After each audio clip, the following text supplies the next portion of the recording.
Hello, hello, Danger Nattles. Why am I not on screen? Oh, what the fuck? What's wrong? There was a weird fucking white box on my face. Hi, random person. Alright, so this analog horror, they come with the storm. It's gonna be a really interesting one. Because, you know how they did live action horror and analog? Yeah. This combines both.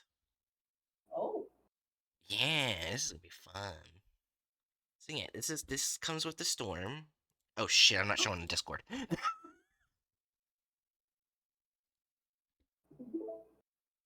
I'm an idiot. Alright. We all ready? I will click in a second. No? I was just clicking something with my fingers. Gotcha. There we go. I'm in. Right? Three, two, one. In August 2000, Hurricane Betsy struck southeast Louisiana. Sustained locals believe the region has never truly recovered from the storm. Many odd and terrible stories came from this hurricane. The last broadcast of Tom Davenport, the FPTV local meteorologist, is perhaps the strangest.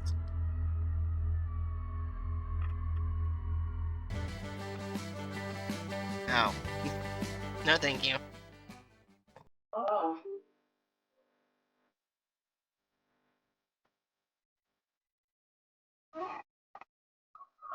I hate that it looks like a real ad. Yeah.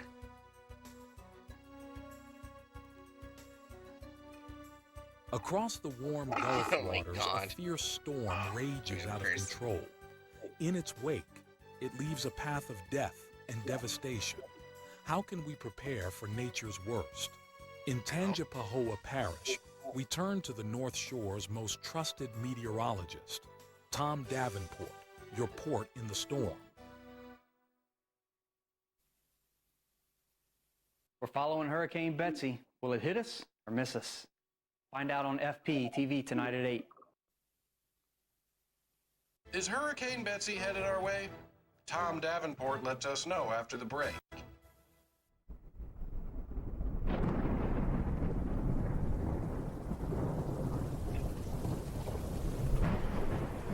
That's neat.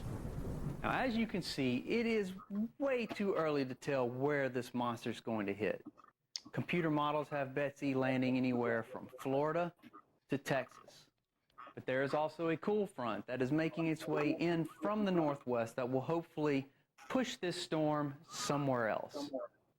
I don't think we'll have a complete picture until this time tomorrow afternoon.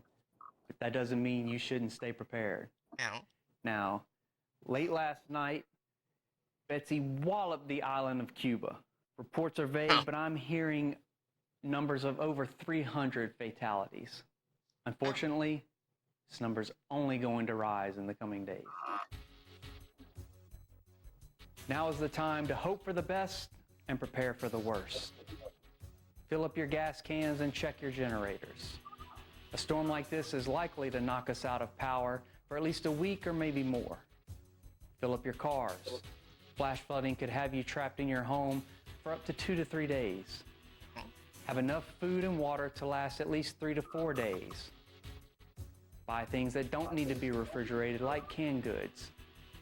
If you have things that need to be kept cool, fill your ice chest with ice. Have batteries on hand.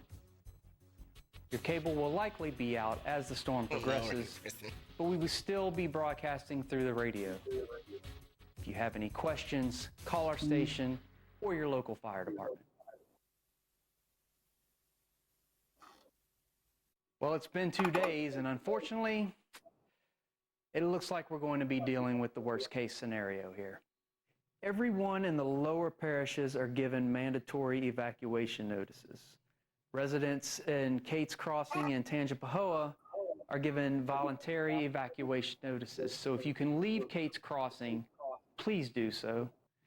Betsy No. will be hitting the coast with sustained winds of 140 miles an hour, which puts her That is a fast ass hurricane.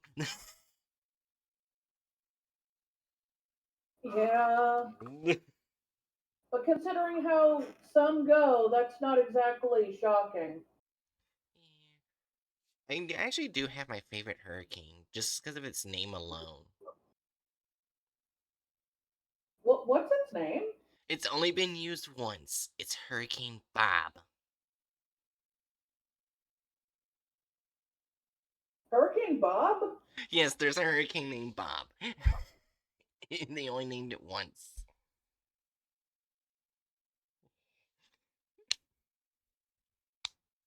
And random person's gonna look up the hurricane. I guess while random person's doing that, I guess. What? Wait, may I look up Hurricane Bob? What has Bob done? I know they went up to, I think, near Britain. All the way from. I don't remember where it started, but hit Massachusetts in 1991. And did it kill anyone? I believe so. Did it destroy any buildings? Oh, that picture of Bob looks big. Yeah, it was a big storm. Was it one of the slower ones or bigger, like faster ones? Not bigger. I don't remember. As in, did it move around a lot or did it just move slower or. Let's see. $1.5 billion in damages. I think that answers your question, Jerry. Oh, well, that's the amount. Just so you know, not moving around a lot doesn't mean they don't do a lot of damage. Some just don't move that much from where they start, and some do. Some move slower, some move faster. Was Bob fast or Only 18 slow? deaths. Alright. Oh, at least he didn't kill more? I just call a hurricane a he.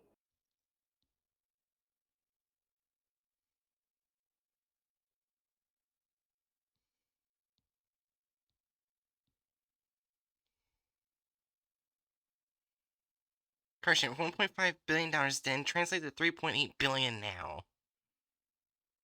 Oh, goodness. Maximum sustained winds is 115 miles per hour. It was a category 3. Oh, dear.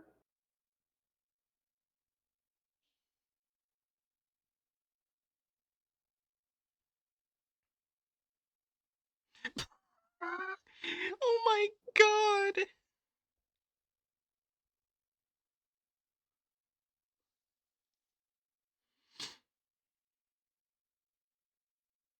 Apparently, it hit Newfoundland, New Brunswick, the Gulf of Maine, Newport, Block Island, and hit Rhode Island twice. Oh my gosh. So yeah, Hurricane Bob's my favorite. They were so costly that Bob was removed from the hurricane naming system. That's why there's only been one Bob. Anyways, let's continue the actual analog horror. 3, 2, 1. Yeah. Are at a Category 4 hurricane. By the time she reaches Kate's Crossing, she'll have sustained winds of 110 to 120 miles per hour, which puts her at a Category 3 and a very dangerous Category 3 storm. There'll be tornadoes, flash flooding, and with this slow-moving system, it'll be dumping tons of rain on the area. This is a very dangerous storm, folks. I do Why believe can't we that shoot the hurricane this is the now? most devastating storm to hit southeast Louisiana in the past 50 years. Now, I will be spinning the Wait hurricane at till the station. Category It'll be 4 just me hurricanes and Dan start the hitting cameraman. Louisiana. And we'll be dual Yeah. broadcasting, so if you do lose power, don't worry, we'll still be on the radio. Just because you lose your eyes doesn't mean you have to lose your ears. They come with the storm. Ooh. I don't think they put The that on National there. Weather Service has issued a hurricane warning for the following parishes: Acadia, Ascension, Assumption, East Baton Rouge, Iberia, Iberville, Jefferson, Lafourche, Livingston, Orleans, St. Bernard, Plaquemines, St. Charles, St. John the Baptist, St. Tammany, Tangipahoa, Terrebonne. Effective until August 28, 2008, 30 a.m. Central Standard Time. Hate the beat.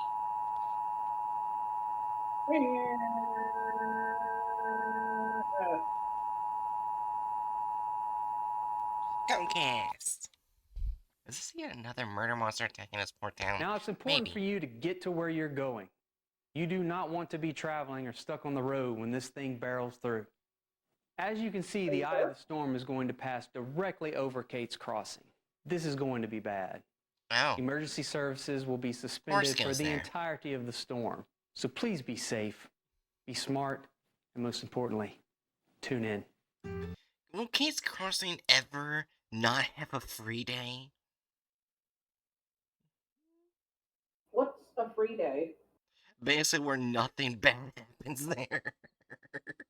Oh, no, that doesn't happen.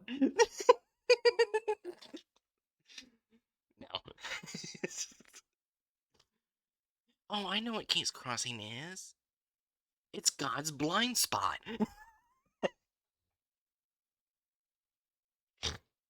Maybe it's the spot where he looks and goes, okay, Satan, you can have it.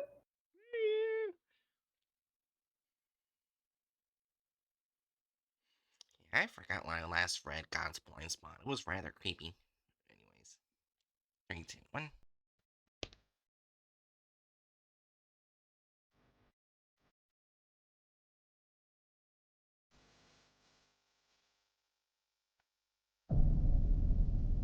PM?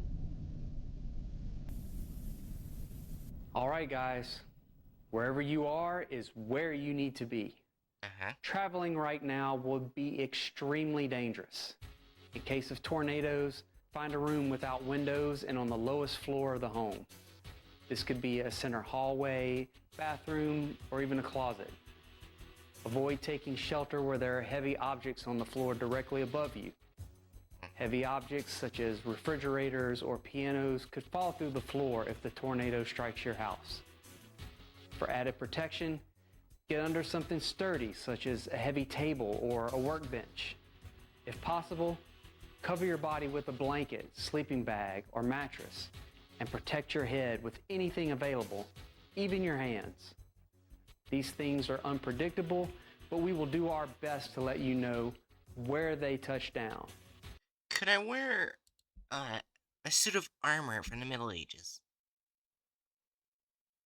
I don't think that will help you against a tornado. I mean, like, good try, but not going to help you. And remember, we will take phone calls as long as we are able. 8 p.m. All right, it looks like the rain has finally made it to us, and the winds have reached 60 miles an hour, so from here on out, things are going to begin to deteriorate. That's when we'll be feeling the full force of this monster. Looks like you have a call from... Is it just me, or was it a bit weird how it was going normally, then all of a sudden it stopped and jolted right up? It seems a little abnormal for a hurricane. Hurricanes don't really do that? Yeah, so that makes me think it's not just a regular hurricane. Random person might be right, it might be a monster disguised as a hurricane. That might be an infected hurricane. Oh, God. Well, I will say normal hurricanes can carry cows. Oh, God. This can carry something else. The snowstorm will let up. Oh, no, random person. Missy Baker. Oh, great. Will it drop... Go ahead, Missy. A cow, or will it drop an alien virus? Look, I'm not going to lie. It's going to be a bumpy ride. But as bad as Betsy is, it's nothing that we haven't been prepared for here in Southeast Louisiana. Just tune in, be smart. Everything will be just fine. Thanks, Tom. Love you. I love you too, and hey, Thank you for watching. Looks like we have Chad W. calling. Go ahead, Chad. Yeah, isn't it true that you're working at this crummy local station because you couldn't hack it in Baton Rouge? Sir, I'm happy to be in Kate's Crossing. There's absolutely no other place I'd rather be. Well, I'm not happy you're here. When the flood of 97 hit, your advice to stay put got my brother and his wife killed. As far as I'm concerned, you're a hack. Look, I operate on the information I'm that given, and I flood. make the most educated... To hell with you, Davenport. Yeah, they can't As far as blame I'm the concerned, your head is so meteorologist. far up your... Yeah, there are literal monsters in the water. There's no And way they're you like, would we know. blame you, not the monsters, not anything else attacking, but you, because we're stupid. I'm sorry. Obviously, I have no pity for Mr. Fuck Up. I mean, this is color. Random person, they're blaming the sky people for ground issues.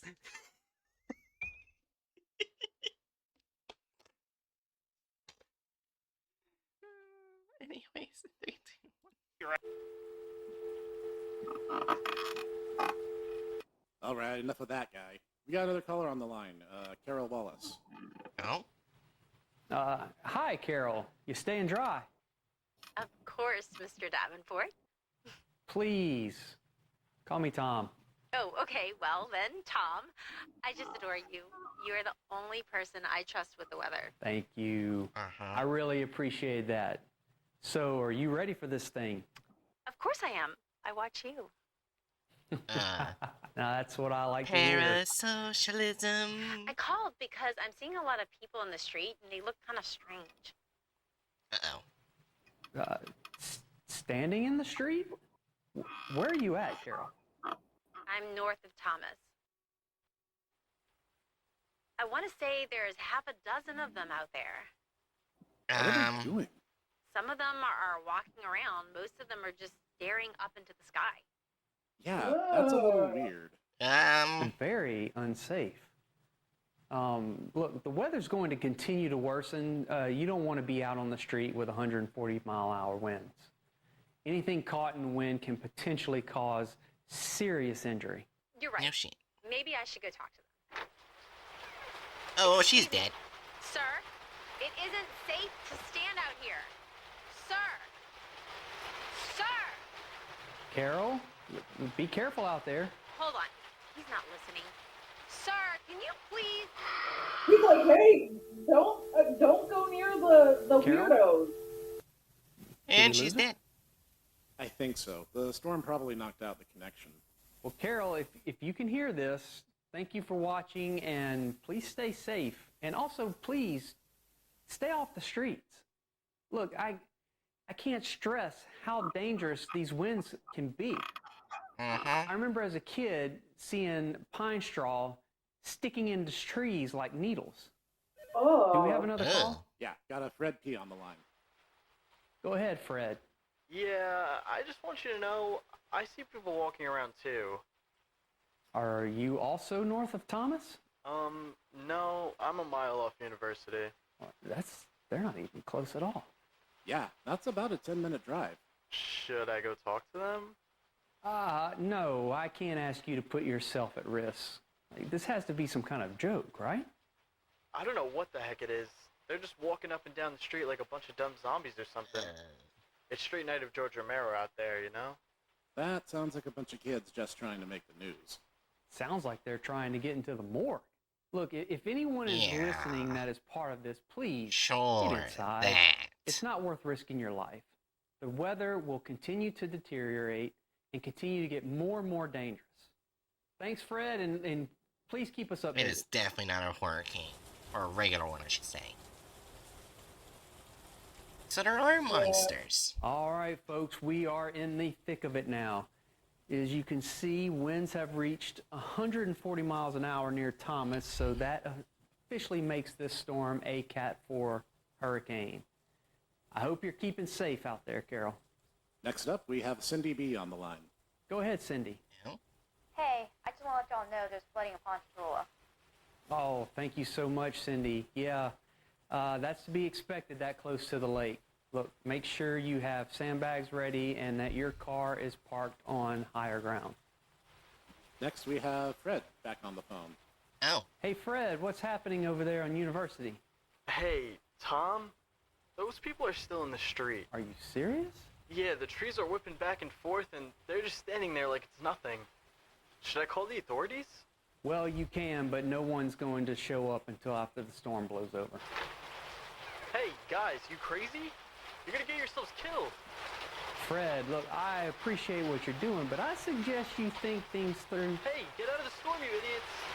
A few of them are walking my way. Are y'all out of your damn minds? You need to get out of the storm before you get yourselves killed.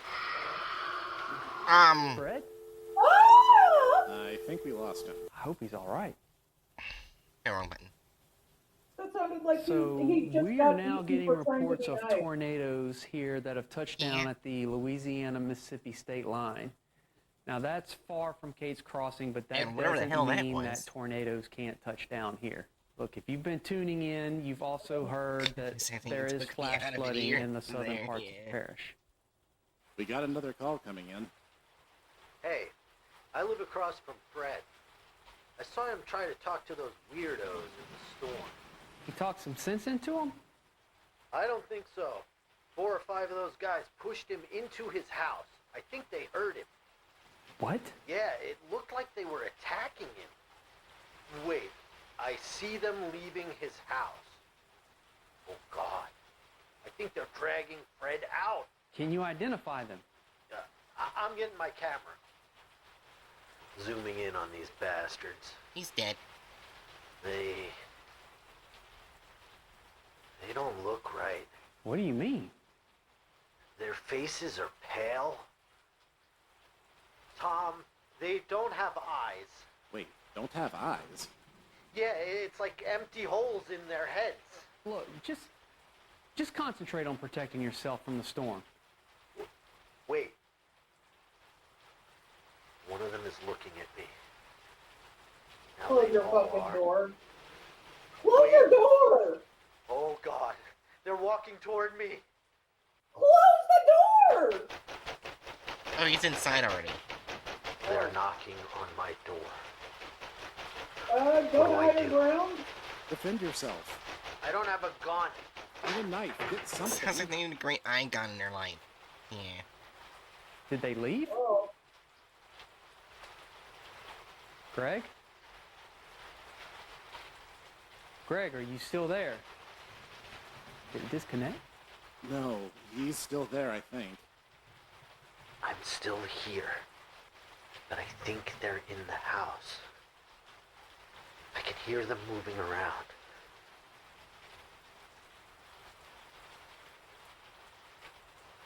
I hear them outside my room. Oh Greg? Well, now you're dead. Greg? no. Oh Look, if anyone is listening that lives near Fred or Greg, please let us know.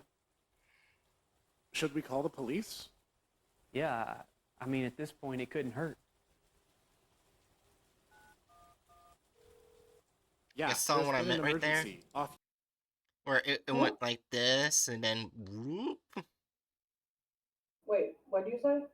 Hold on. Watch the hurricane. It goes diagonal, then whoop. Watch. Hurt. Yeah, there's Oh, been an that's not emergency. normal. Off Universe. Yeah, hurricanes don't do that. Hurricanes don't do that. That's what I was talking about earlier. It goes down, then stops, then goes right up. Yeah. Anyways. City. Okay, we're about halfway through this thing. And if you've been paying attention to the broadcast, then you're aware that there are people using this storm as a cover to commit crimes. Do not approach or talk to these people. Stay indoors, keep your windows shut. Defend yourself if needed. I'm And worried that about kind of happens in Carol, real man. life too, during bad Yeah, I've been storms. thinking about her too. Probably. You have to be a special kind of evil to attack people during a storm.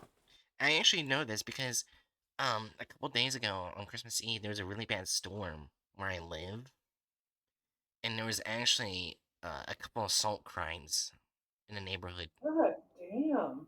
Yeah, no, you can easily get away with it. They didn't catch all of them. I hate that. Yeah, it's because it's harder for the police to get out.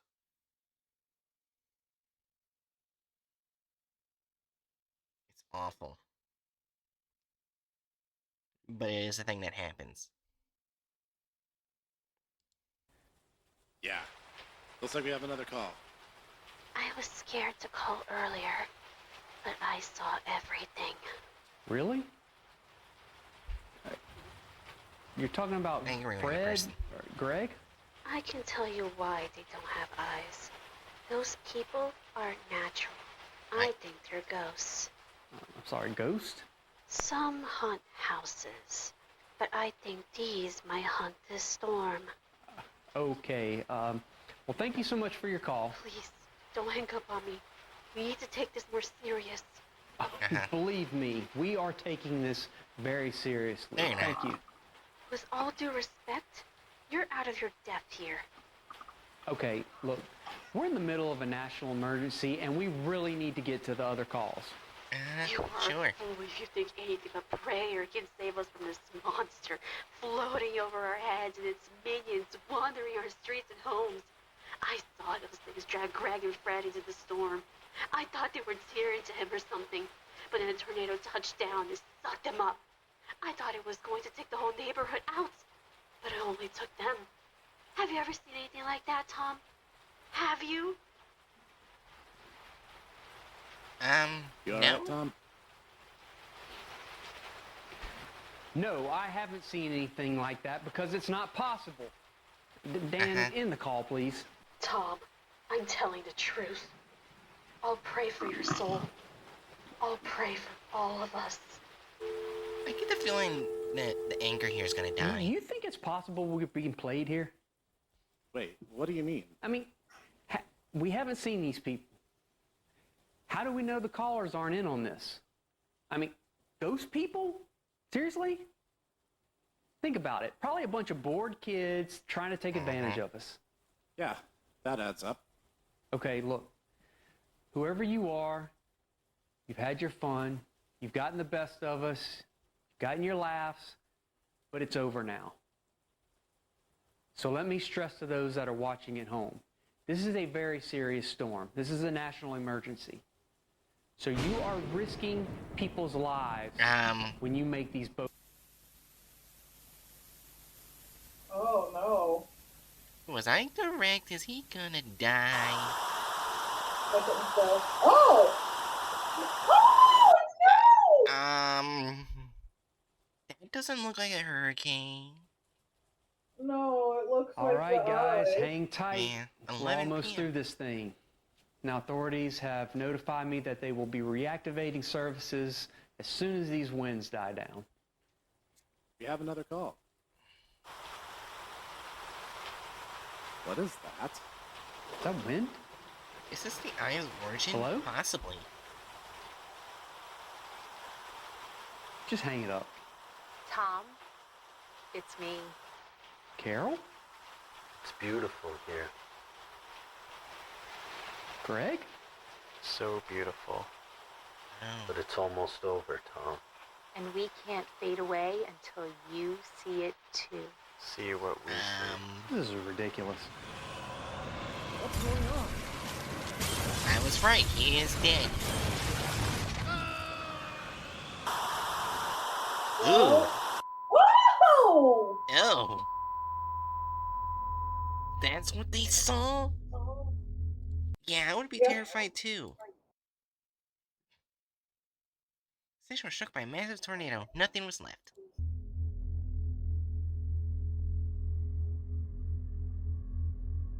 Although Dan's body was later found, Tom Davenport's body was never recovered. Oh, Dan was the other person there. Dan was probably the camera person that was working with him. I'm Tom Davenport, your port in the storm. Signing off.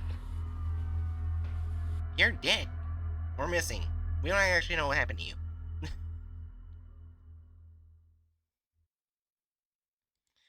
That's it. They come with the storm. Next, because it's winter themed. So next is We Are the Cold. Actually, what I think I'll do after Vintage 8 is I'll do the Christmas ones because like they're all super short. Then the SCP, then Smile Tapes. That's what I think I'll do. That way we get all the shorts ones done. Then we can get through a good amount. Alright. We Are the Cold.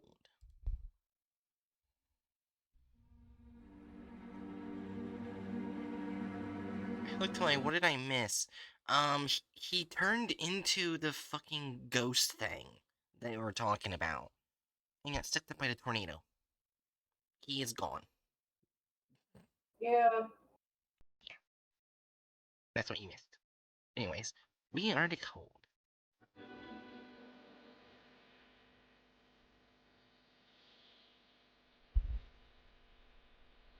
If 8 part 3. We Are the Cold prologue. I think that's an error.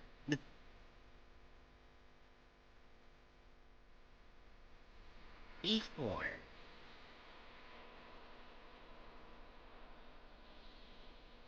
A.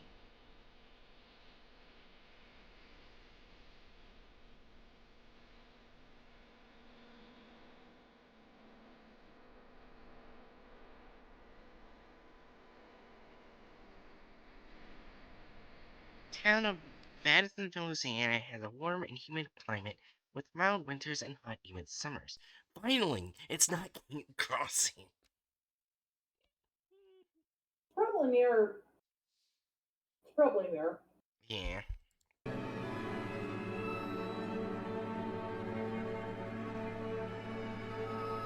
Average temperature in the summer is around 81 degrees Fahrenheit, and in the winter it averages around 52 degrees Fahrenheit.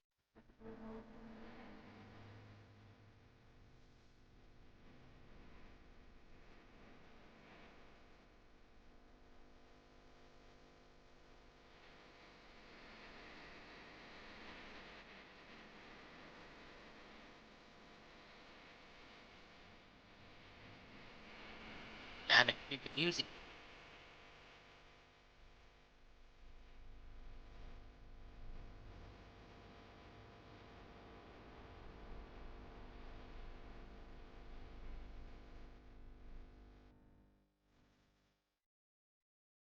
Madison averages 0 inches of snow per year. The proximity of the Gulf and subclimate climate snowfall during the summer months seems impossible. That's what it said.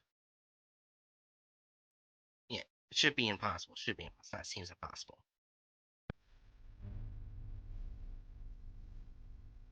Shit.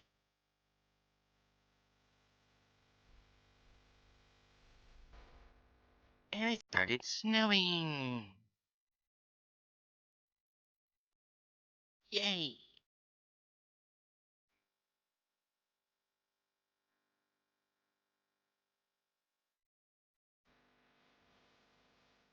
Forecast across the region for Saturday, June 8th. Madison. Oh, Kate's Crossing. Kate's Crossing's fine. For once. Yeah, and Madisonville, snow, negative 10 degrees?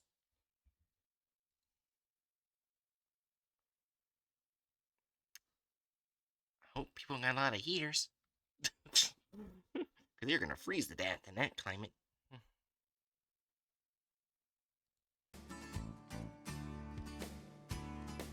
For Louisiana, that's bad, right? Your local yes. forecast. Tonight, 100% chance of snow. Low near negative 10 degrees. Winds are strong and gusty. Sunday, 100% chance of snow. Lows near negative 20 degrees. It's lower? Highs near single digits. Winds are strong and gusty. Your extended forecast. Monday through Thursday. Continued freezing cold. Lows upper, negative 20 degrees. Highs in the single digits. Winds will continue to be strong and gusty. Jesus. So Madisonville is just fucked.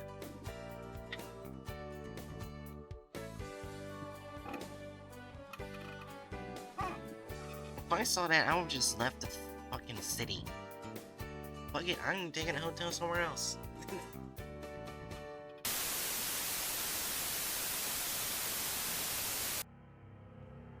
Following video was obtained near the border of the town of Madisonville.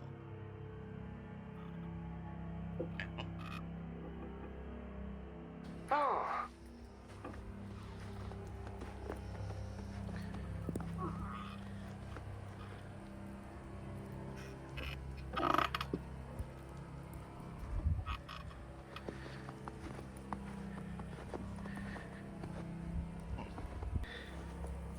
Why do I get a bad feeling about the snow?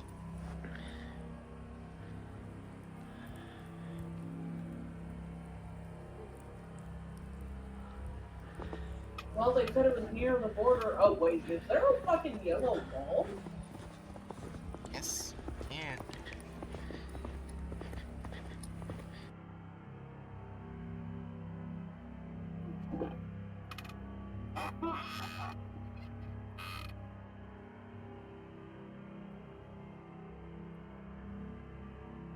I guess there isn't a yellow wall, just a weird yellow haze off of certain colors.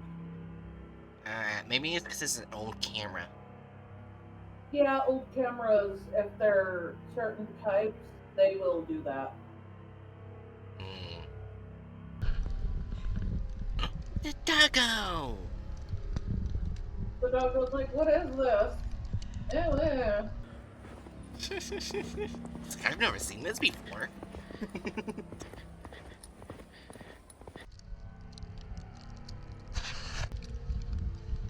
I will say at least the tiny dog is a poodle, as poodles are made specifically for, like, they're water dogs. They're hunting water dogs. So they should be okay-ish.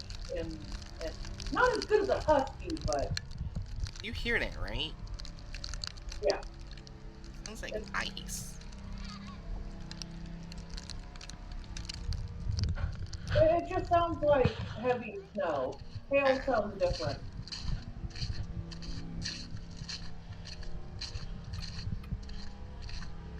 I may not be very accustomed to snow, but I know hail. I know hail very well. That is not the sound of hail, so it's probably just heavier snow. This is reminding me of Winter of '83. Yeah, I get that. That was a really good one. Special weather statement. National Weather Service, Madisonville, Louisiana, Saturday, June 8, 1996. An unusual and severe weather disturbance has settled over the town of Madisonville. Unseasonable winter-like weather has engulfed the town. If you enter the town of Madisonville, parish officials ask that you do not try to leave. Doing so can be fatal. Wait, what? Please be patient. More information to follow. What do you mean it will be fatal? And there's Doritos commercial again. I ain't saying nothing. Oh, yeah? Well, we got ways to make you talk. Especially when we go to the store and get Doritos. There. Farley Cozzoloni, Johnny C, Jimmy C. Okay. Where'd they hide my money? I ain't saying nothing. Can't work like this. I can't tell if it's a real commercial. In Lion Country Cafe, A real Louisiana is your commercial. only stop for Oh, it Cajun-style is? seafood and gumbo. Yeah. Locally owned and operated, Cafe Louisiana sure you brings can you look the it lion's up. share with its massive po' boys and large helpings of boudin balls. Staff will deliver to your office, Yeah, I'm as kinda well wanna as eat my cater your favorite next event, Doritos. especially your Southeastern football tailgate. My favorite, remember that commercial? Oh, yeah. My favorite Doritos are... I forgot what flavor it is, but it's the purple bag. I'll look that up after I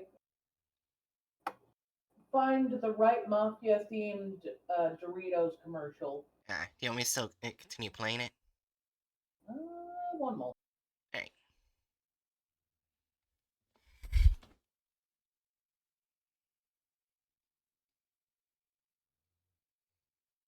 I want to go get those Doritos.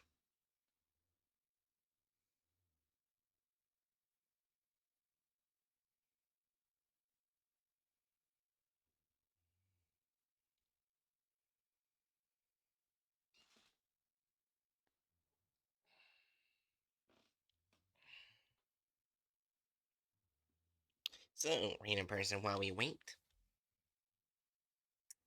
Anything interesting happen?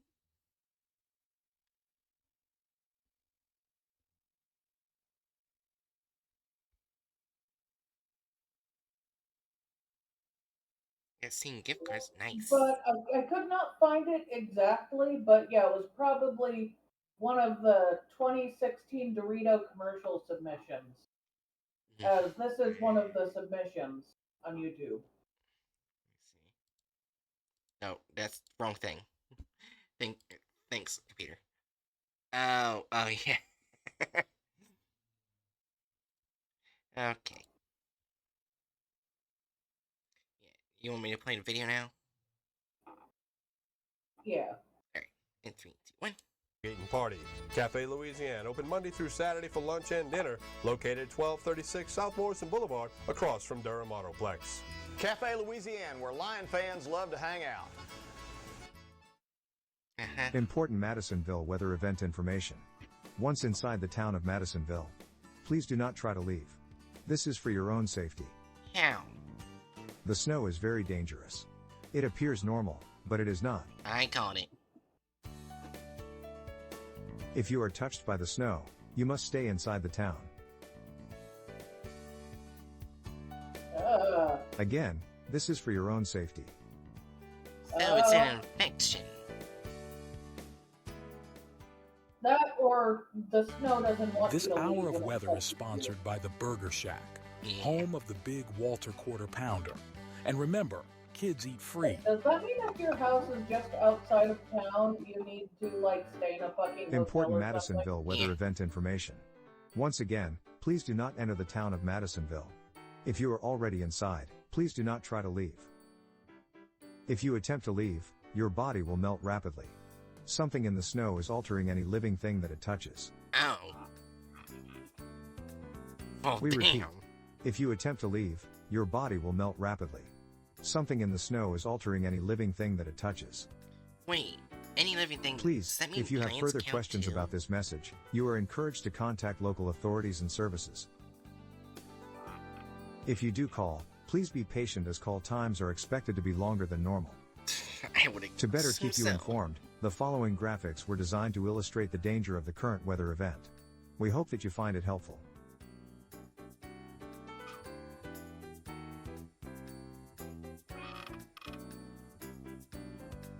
Oh.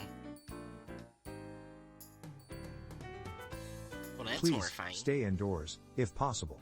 If you have not come in contact with the snow, then you might not be infected or altered and may be able to be I'm gonna give evacuated. up finding it online because apparently there are so many Dorito commercials out there that there's even a 40-minute video of most funny Dorito commercials. Oh my god. Not all of them, just the funniest ones.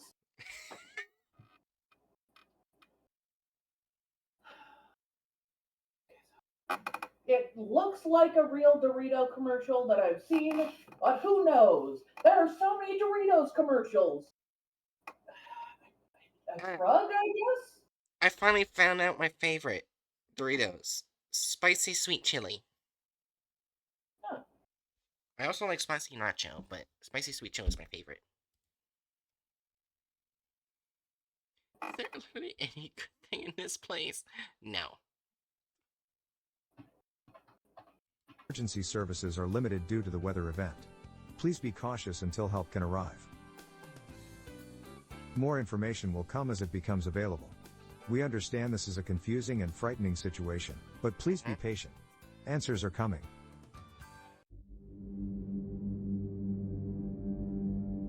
Mad snow. I guess that's what they're calling it. Well, what else would you call it? Come snow. No!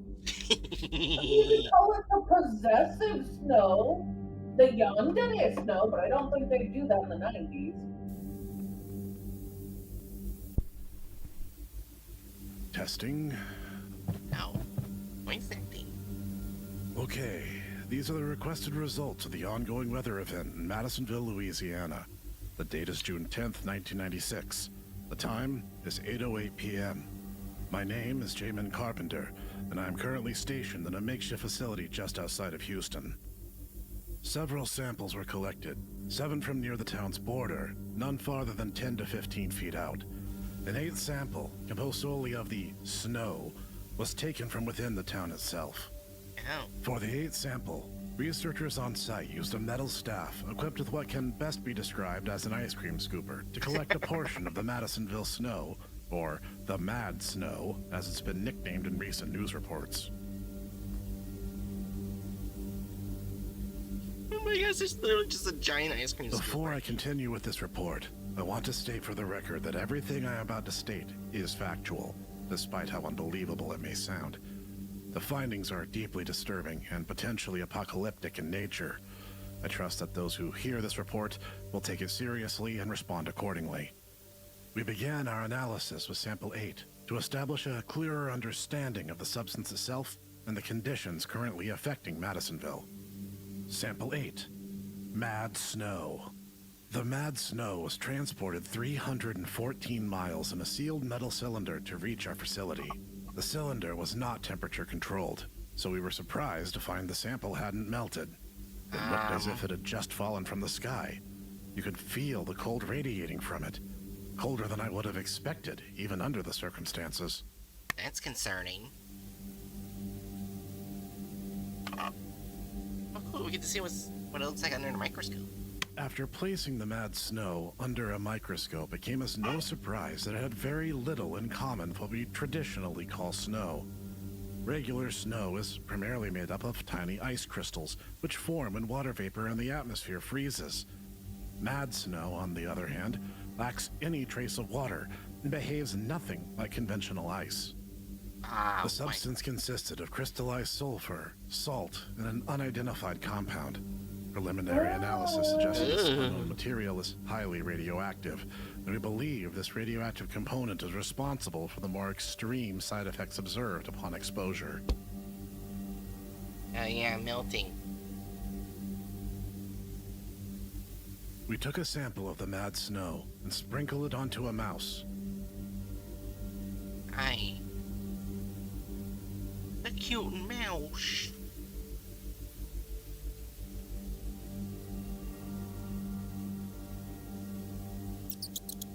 Oh.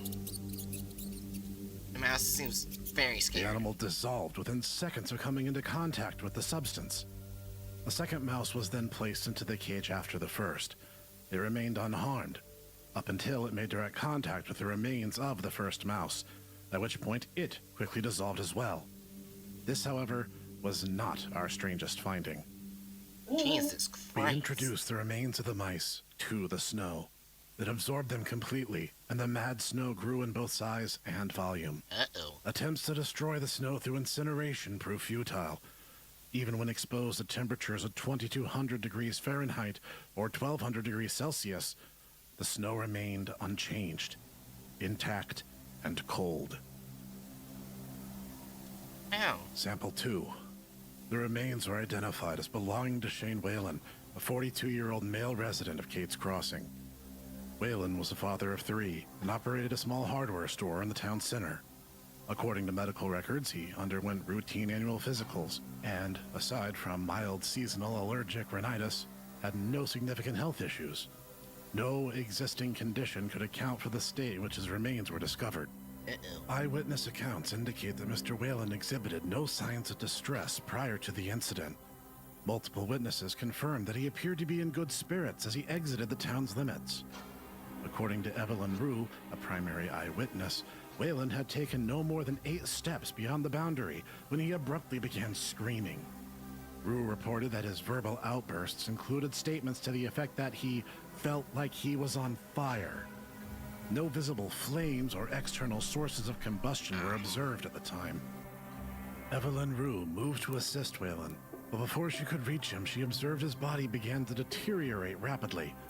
In her words, it was like someone threw water on a painting. The process appeared to take no longer than 15 seconds from onset to completion.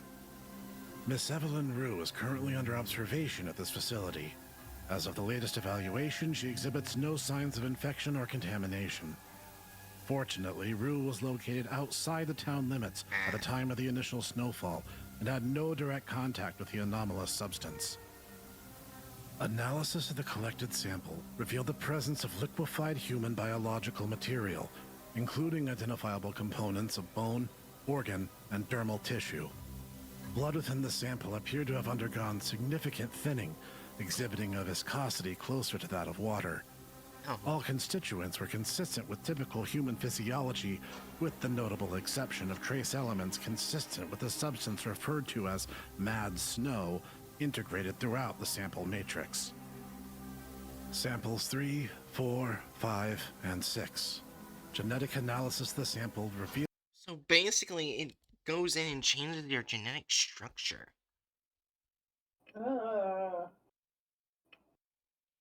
And then you'll basically die without it. Yeah. But the question is, while it's in your genetic structure, is it feeding off of you, or is it just a part of you? I don't know. Yeah. That's a real question there. Guess we'll find I out. don't like that. Yeah. It's really creepy. Revealed the presence of DNA consistent with Cardinalis cardinalis, or the northern cardinal. Based on environmental and situational evidence, it is hypothesized these birds fled the area following the onset of the anomalous snowfall. It is further suspected that, similar to the observed effects on human subjects, the avian specimens experienced rapid disintegration upon crossing the town's boundary. Sample 7.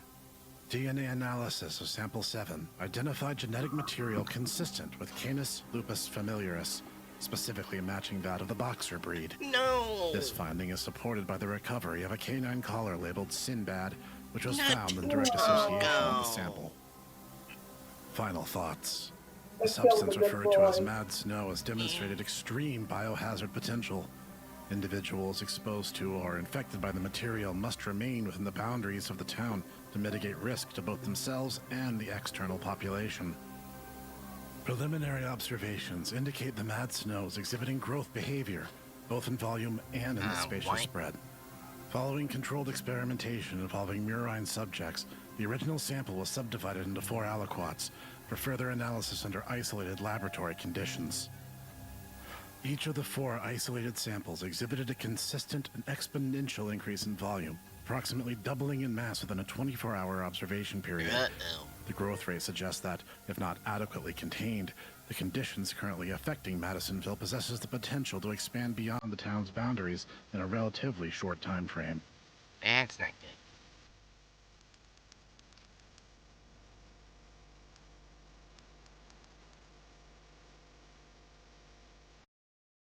So, the mad snow is getting worse.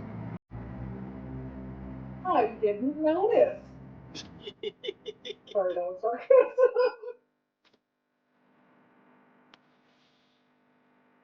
It's really creepy.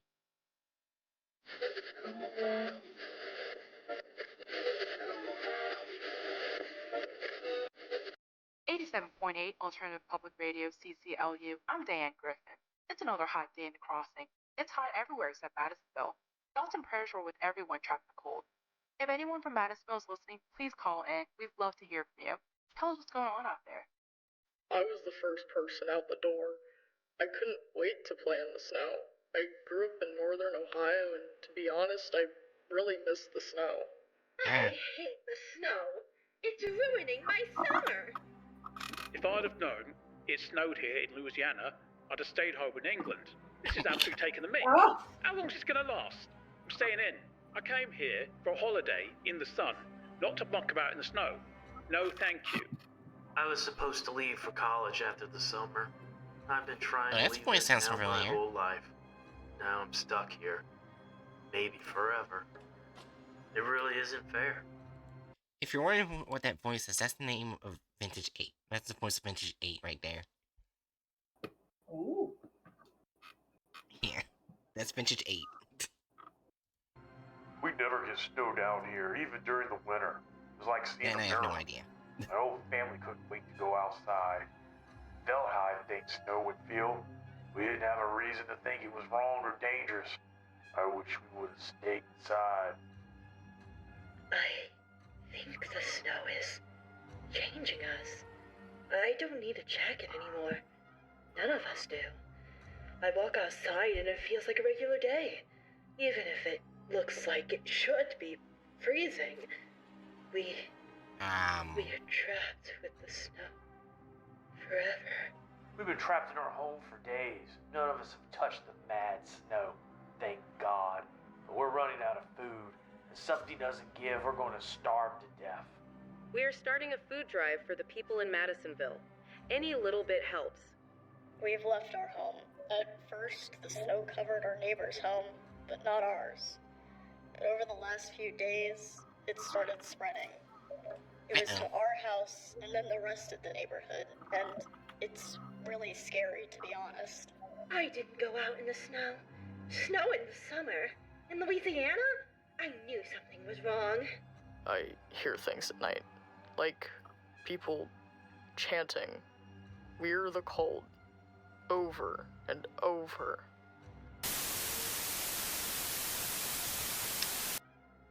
That's concern. That is deeply concerning.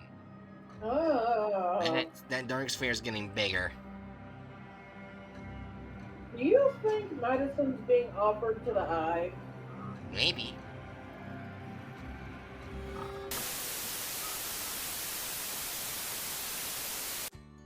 Forecast across the region for Saturday, Oh June my 15th. gosh, it's more places now. Kate's Crossing's still fine. Oh. But other cities are now fucked. Your local forecast. Tonight, 100% chance of snow. Low near negative 15 degrees. Now how the Wind fuck are strong they and gonna gusty. get it to stop? Sunday, 100% chance of snow. Lows near minus 25. Highs in the single digits. Winds strong and gusty. Your extended forecast. Monday through Thursday continued freezing cold. Lows upper negative 30s to mid negative 20s. Highs in the single digits. Winds will continue to be strong and gusty. The cold is spreading.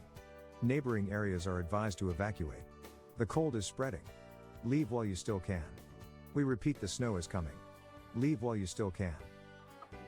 I was gonna say the Foundation would have a field day here. Yeah.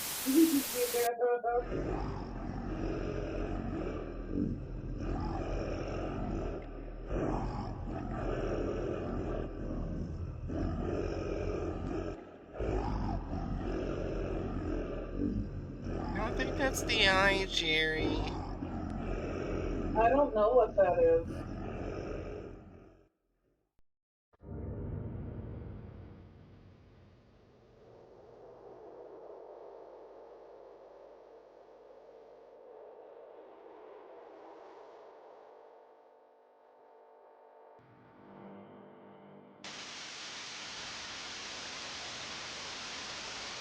Two days ago, my best friend walked out of the snow and into the summer that surrounds us. He couldn't live like this, he said. I watched him melt right before my eyes. That scream, it was terrible. I was devastated. I knew him his whole life. Literally. Days went by and I watched the snow spread past the spot he died on. I went to claim his clothes or something to bury, but they were gone.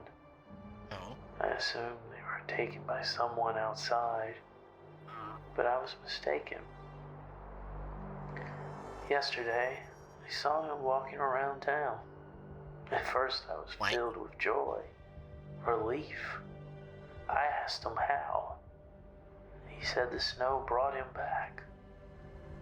Not with a smile or with any joy, just with cold, hard facts.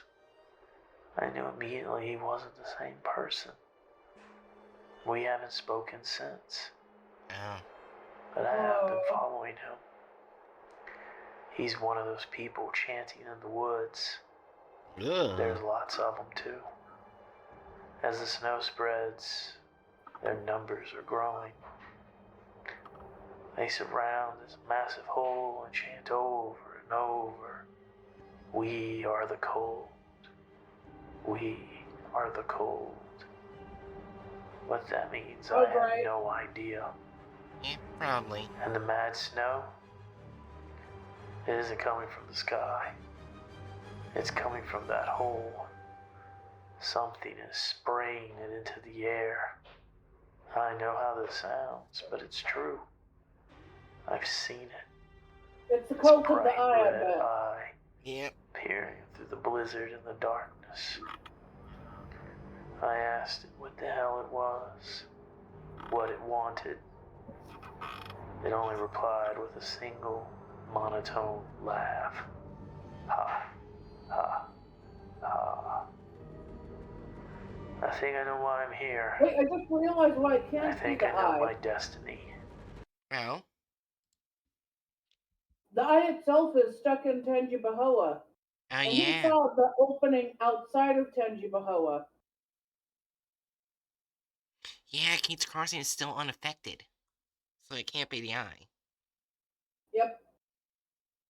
Something else. Whatever the fuck it is. Yeah, whatever it is, it's not the eye. I'm here to destroy it. Yes, that needs to be Oh. myself. Or maybe this is the origin of the eye and how it got to Kate's Crossing. I don't think so. It's still not Kate's Crossing. It's the other eye? Oh yeah, maybe it's a second eye. Yeah.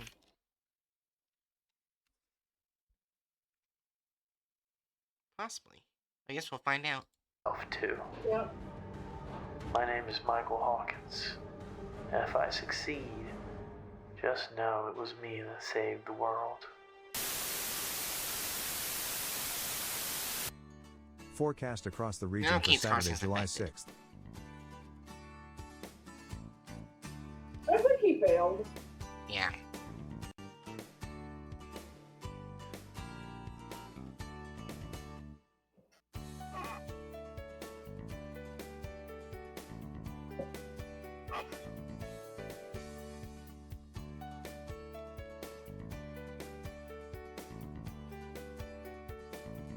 The cold is continuing to spread. It is showing no signs of stopping. The cold is spreading. Go north while you still can. The snow is coming. Leave while you still can.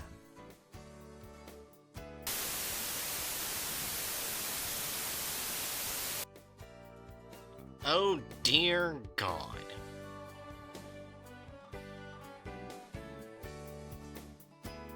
It's so massive I believe it has one eye simply because the other is miles away. Ah.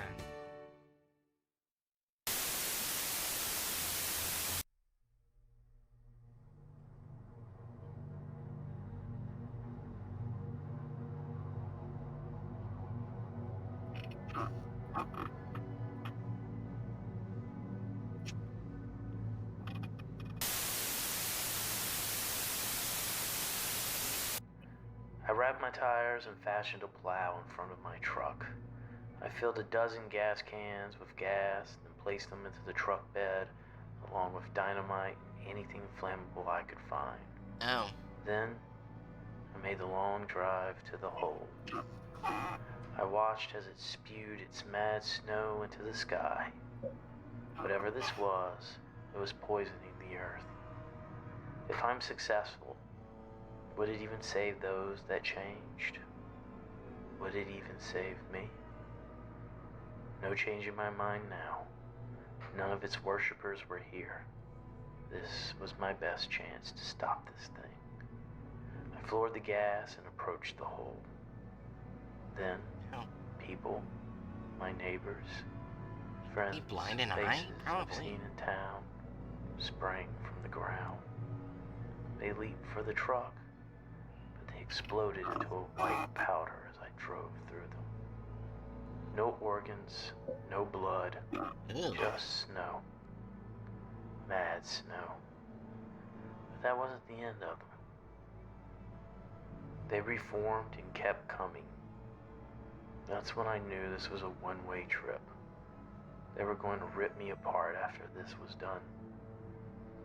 I lit a stick of dynamite, tossed it into the back seat. I jumped from the car as it disappeared into the hole. Boom. The snow stopped. I did it. Oh my God, I stopped it. But before I could pick myself up, the snow continued spraying from the hole. Oh no. That's when I heard it. I ventured to the edge and saw that red eye. It again laughed, and then it spoke. You imitations are an interesting creation. Some of you are better made and take a little more to unravel. But you'll be mine soon enough. Ow. I turned to face my doom, but the people returned to the snow, gone, like they were never there. I left without a hand laid on me, and that seemed worse for some reason. Yeah, that sounds weird.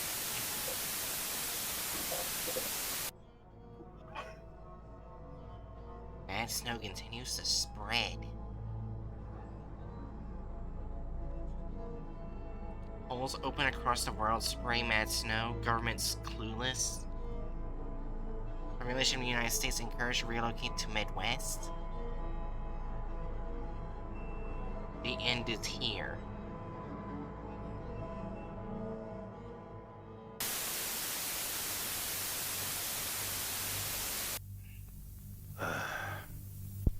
Testing, testing. 3, 2, 1, testing. This is Dr. Jamin Carpenter. I'm not sure who will hear this recording. No one has requested it, but maybe they will, at some point. This is, after all, the beginning of something new. The cold has spread across the entire Gulf South and much of the eastern coast. Mad snow is expected to reach the White House within the day. Hell, maybe it already has. Honestly, I'm not quite sure what day it is. It could be July 19th, but it could just as easily be early August. The clocks have stopped working since the cold reached Houston.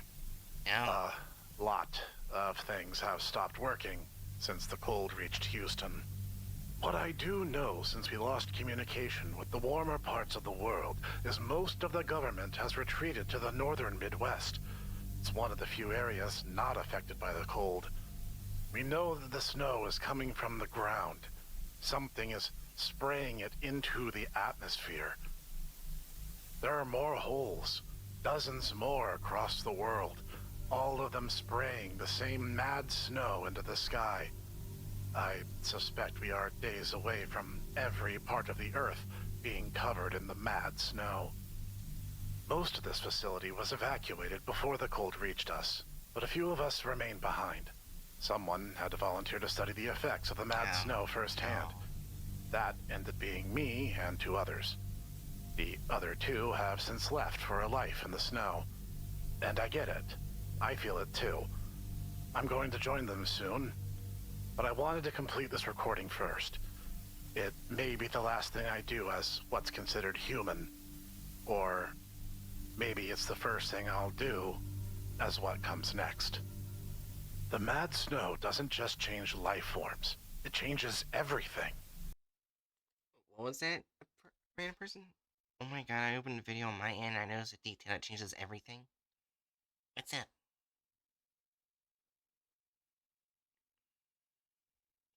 After the video ends. Ah, okay. Everything we know about the natural world is just different. Like it's being rewritten. Gravity feels heavier. Even time seems to be changing. The days are getting shorter, too.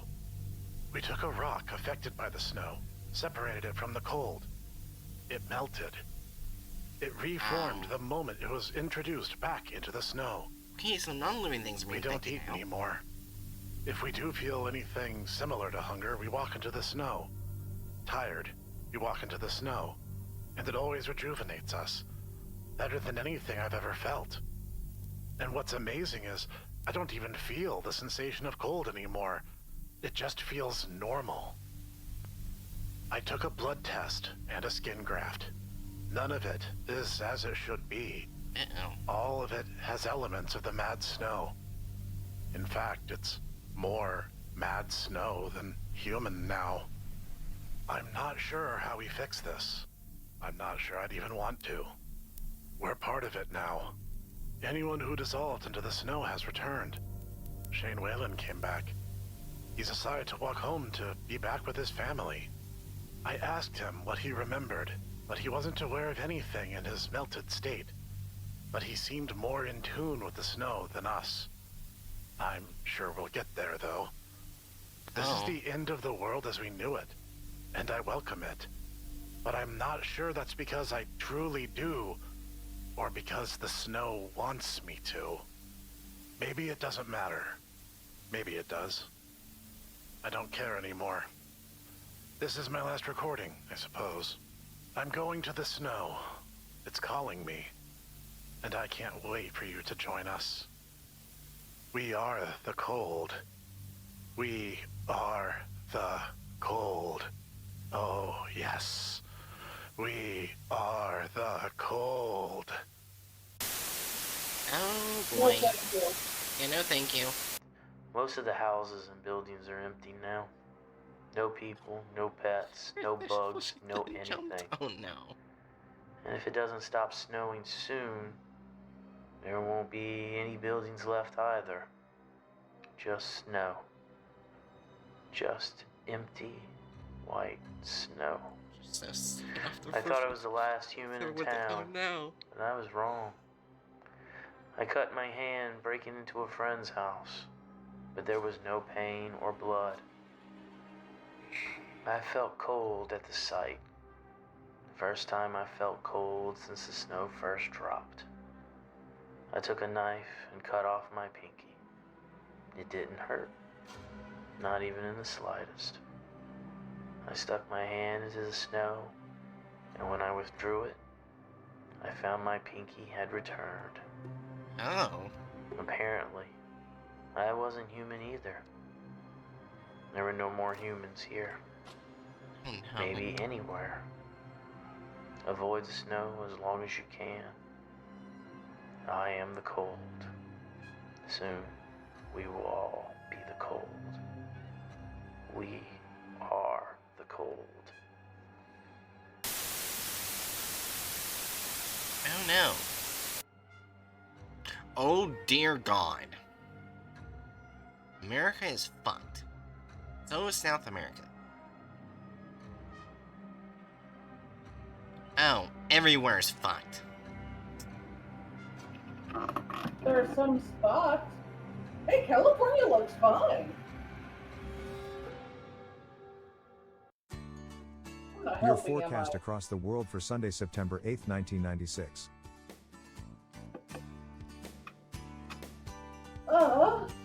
Your forecast across the world for Monday, June 12, 2006.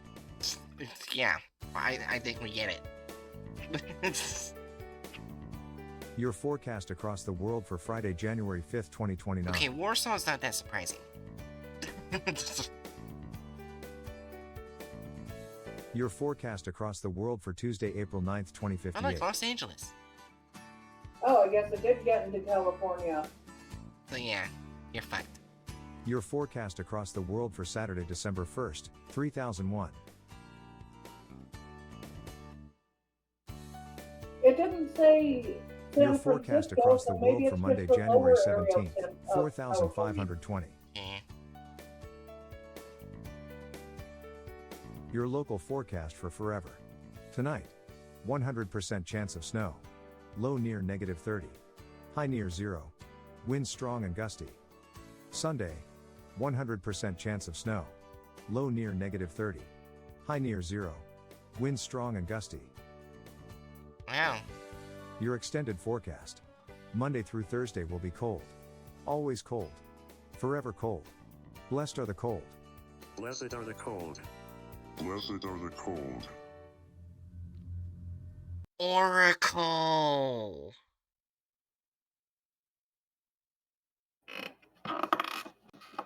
That's right. He was gonna make humanity get rid of humanity's free will, and so they can live longer. Oh my god. That's right. I guess he didn't give up on humanity. I don't think he's behind this. Huh? I don't think he's behind this. You didn't hear his voice? Can you rewind it? Yeah, sure. Alright, go right here. -30. High near 0. Listen, click Wind strong carefully. and gusty. Sunday, 100% chance of snow. Low near -30. High near 0. Wind strong and gusty. Your extended forecast. Monday through Thursday will be cold. Always cold. Forever cold. Blessed are the cold. Blessed are the cold. Blessed are the cold. I don't think that's him. I don't think he'd do this. Hold on.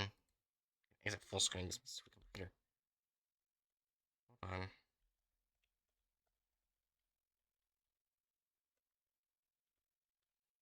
I know I saw. About that.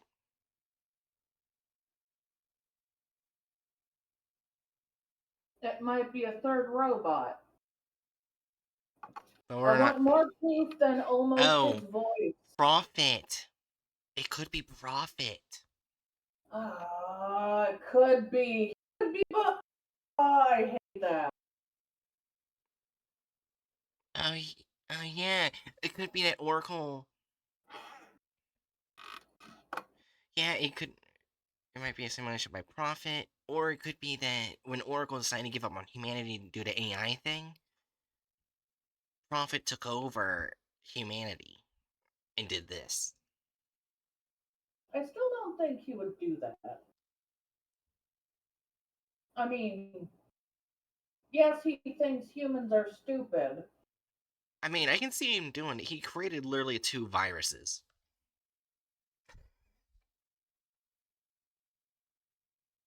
Remember, he did the mosquito one and the itch? Yeah. I don't think this would be out of his area of expertise.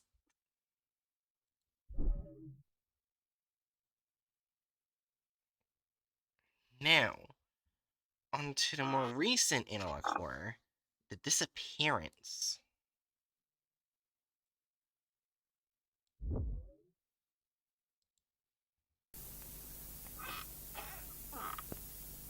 Captain is trapped in a space between dimensions. If you can never retrieve him, he'll be lost. Forever. Spock. From Star Trek.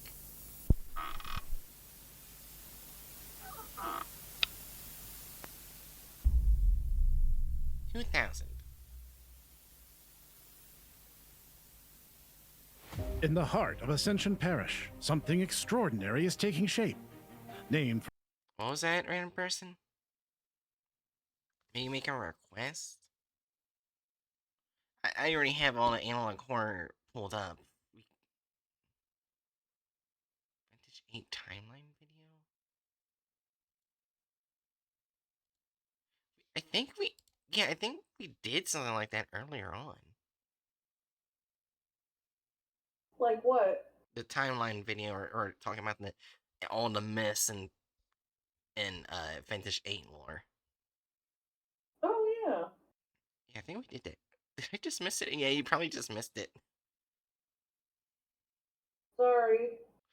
Yeah, sorry, random person. Anyways, back to The Disappearance. for one of our beloved founding members, the Dunnington Center of Research. Oh, a God bold damn it. new hub where vision meets innovation. Backed by a $50 million investment God from damn it North Shore again. Research and developed in partnership with Louisiana Economic Development and the U.S. Department of Defense.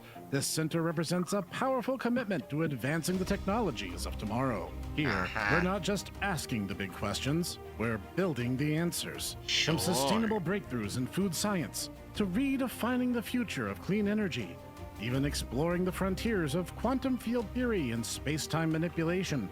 The Dunnington Center is setting the stage for transformative innovation. This is more than a research facility. It's a strategic initiative. Led by North Shore Research and strengthened by public-private collaboration, our mission is clear: to unlock the next breakthrough, right here in Ascension Parish. Powered one by of the curiosity, reasons why I know it driven by wasn't- science. Why I doubt it was profit? Why? Well, think of this. It started with religious chanting. When has he ever done shit with religious chanting? The sinkhole. Huh? The sinkhole. He prayed to the hole. Oh, sorry, Oracle, I mean. Sorry. Yeah. I got the names mixed up. Oracle doesn't do that. It's Prophet who does. Yeah. I can see Prophet being behind it, but not Oracle. He is not religious.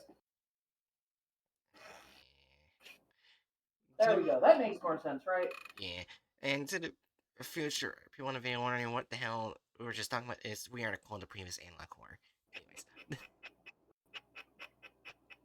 United by the belief that the impossible is but temporary.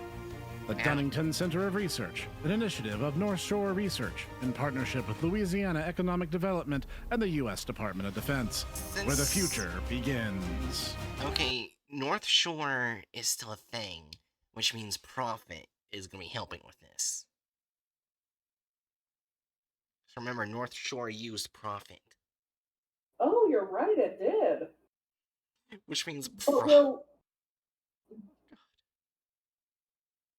will he look away from his isolated world to help you?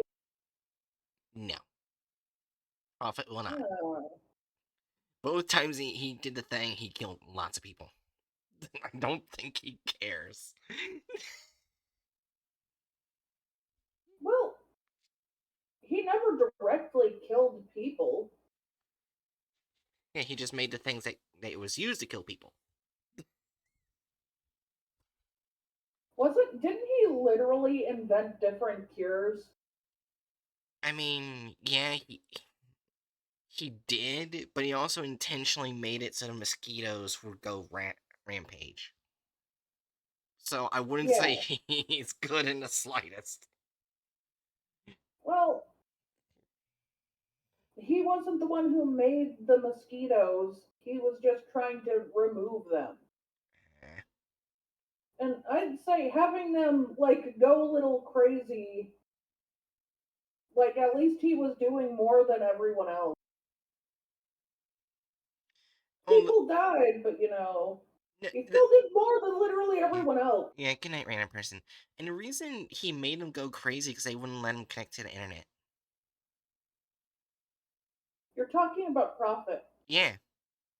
I was talking about Oracle. Oh, I thought you were talking about. I got confused. I was talking about Prophet. Yeah, Prophet don't give a shit. Oracle, I don't know. Prophet isn't isolated. He forced his way through.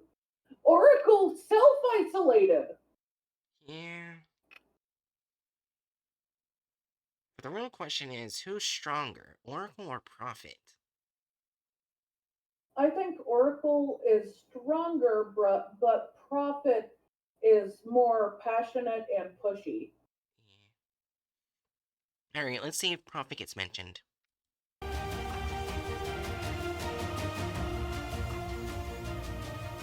Now let's see where this goes to shit.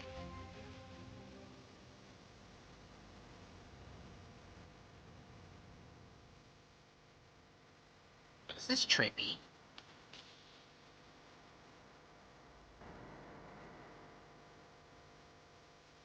Hello?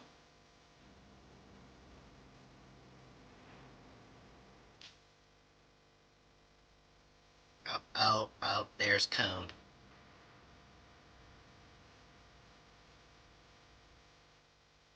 Do I understand the code? Not in the slightest. But I know it's a code.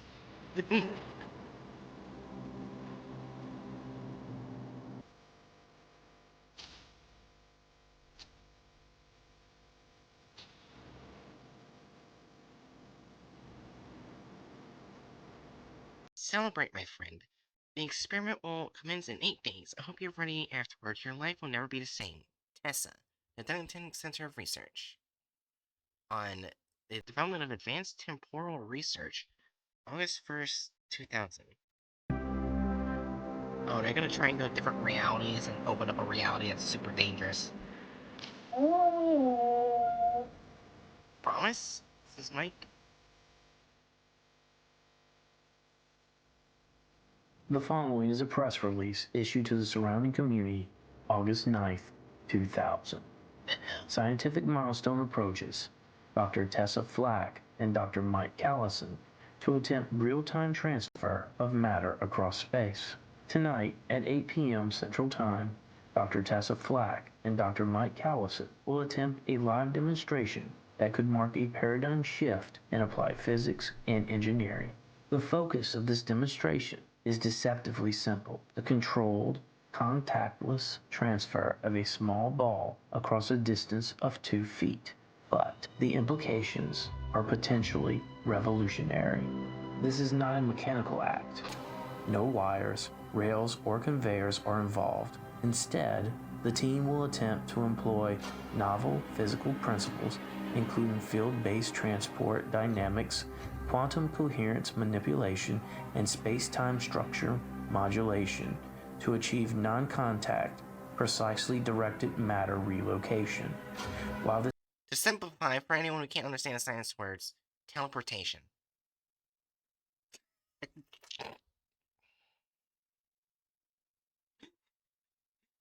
I'm sorry, I had to. That's fair. This event is experimental. It stands on a foundation of rigorous theoretical research and emerging engineering techniques designed to push the limits of what's possible in physical manipulation. If proven viable and scalable, this technology could unlock new capabilities across multiple fields, offering long-term benefits to both industry and humanity. As Dr. Flack, Yeah, I think I will do that for like all the analog horror videos from now on, in case people who can't hear, they'll have something on the video that they can, you know. That's fair. Yeah. I wish I could do it to all my videos, but for YouTube, you have to write the subtitles your own, and I'm not good at doing that. Listening to my own voice and writing for word what we say. Yeah, but if they can't hear, won't these pauses just seem a little weird? Oh yeah, they will. So you should probably add subtitles for yourself as well. Future bright. Prepare to get high on sick anxiety. Anyways. What? I mean anxiety, I mean stress. Anyways. emphasized, we're exploring how space and matter interact, not to defy physics, but to expand its boundaries. Even if this initial demonstration is limited in scale, it may open doors to a fundamentally new approach in how we move, connect, and interact with physical systems. Whether you're a physicist, engineer, futurist, or curious mind, this is a moment to watch. Join us tonight and witness the boundary between theoretical physics and real-world application begin to dissolve.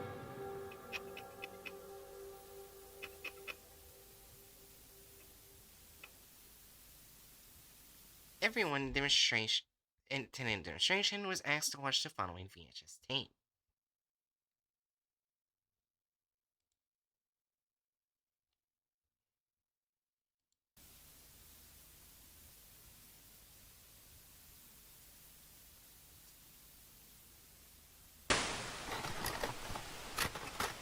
Where is he gonna get a shit?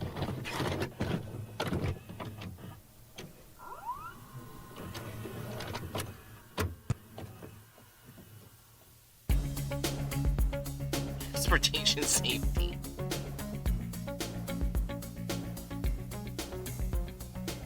Thank you for attending our demonstration. Before we begin, we ask that you watch the short video on transportation safety. This demonstration is designed to be completely safe. For your protection and to ensure the success of our research, we ask that you follow all instructions and safety guidelines provided during the event. Thank you for your cooperation. 1. leave all electronics with the front office. They will be returned at the end of the demonstration. 2. Please remain in the observation gallery at all times unless invited. This is for your safety. 3. No photos or video will be taken during the experiment. If you are working in or observing the lab, you will be provided with protective coverings to ensure your safety. You should not take pictures of because it kind of messes with it. Yeah. The demonstration will produce a very small amount of radiation, comparable to the level you would receive during a standard medical X-ray. And finally, for your safety, please do not, under any circumstances, reach into the transporter. No. Once again, thank you, and let's have a safe and productive demonstration.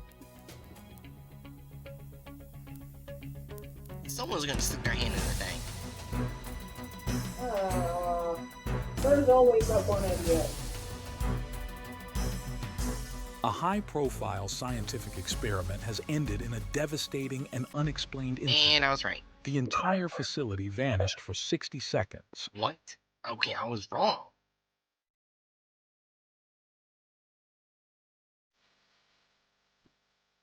I thought it was just gonna be a person. No, it was just the whole fucking building. Well, they did say for your own safety. Yeah.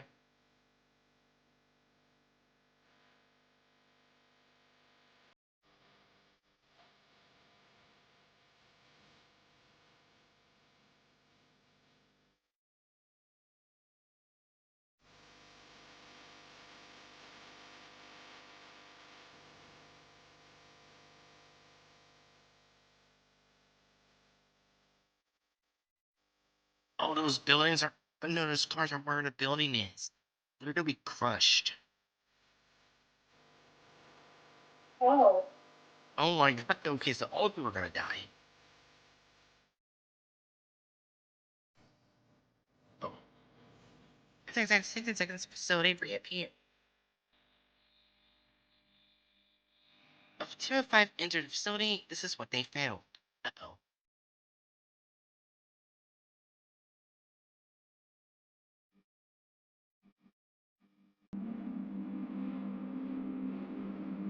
They only found bodies, didn't they?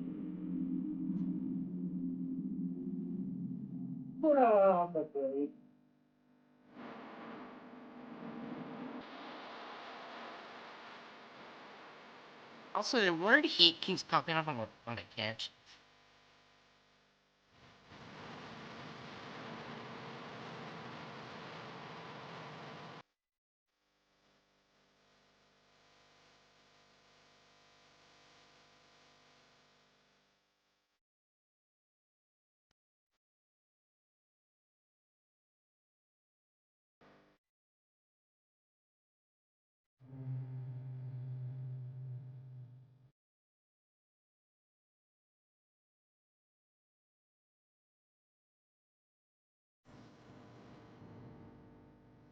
Yep, there it is again. Heat, heat. Oh, that's actually supposed to be being said. What?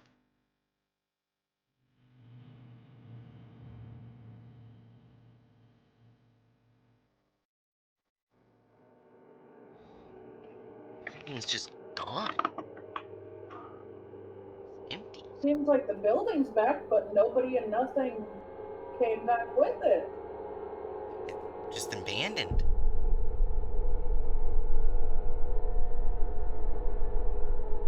Wait, did it experience more time than we think?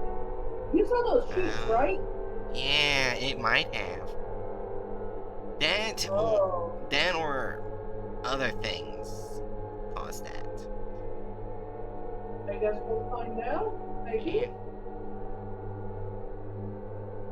I mean, we got 4 other parts, so we'll eventually find out.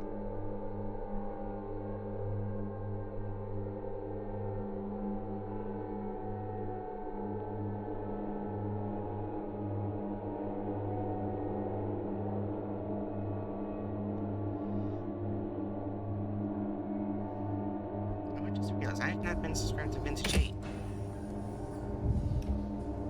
I am now subscribed.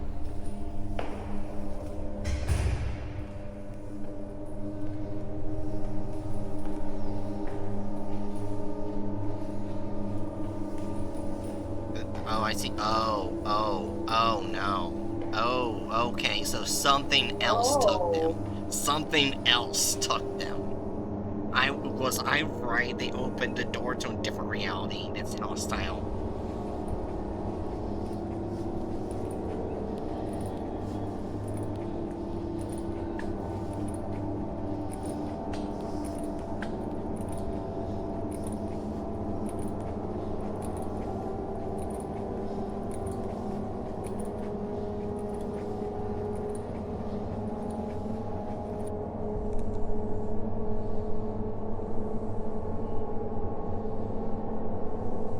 Ugh, what the fuck is that?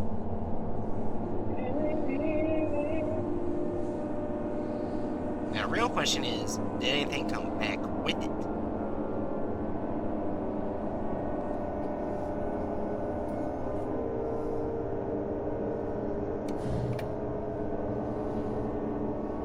Well, the elevators still work. But if anything came back with it, you just alerted where you are.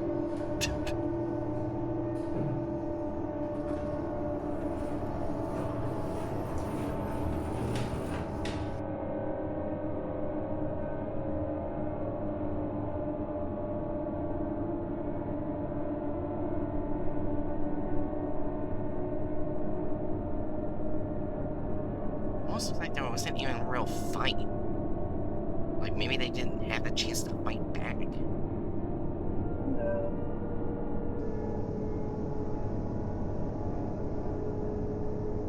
Oh, where the machine took place.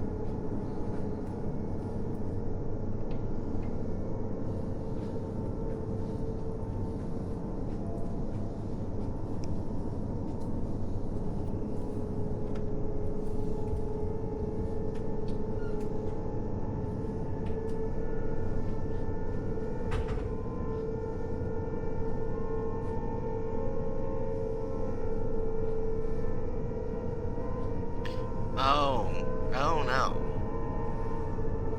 I see a bunch of red lines in a lot of places. That's not a good sign. The red lines are something.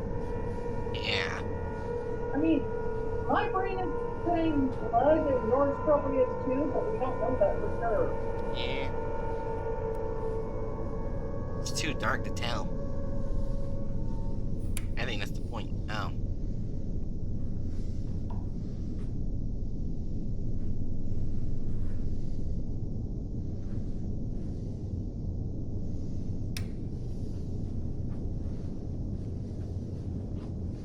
Oh, it might be wires.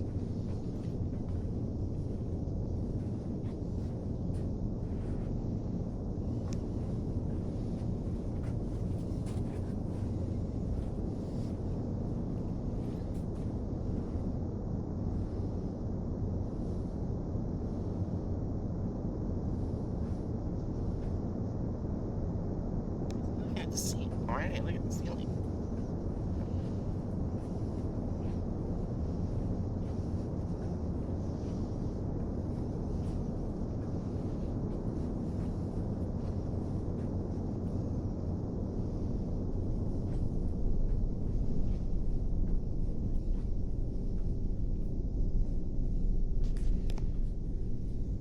What was that?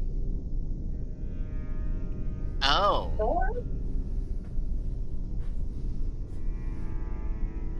Huh. A tree. I'm guessing. It could be a tree. It could be a few things.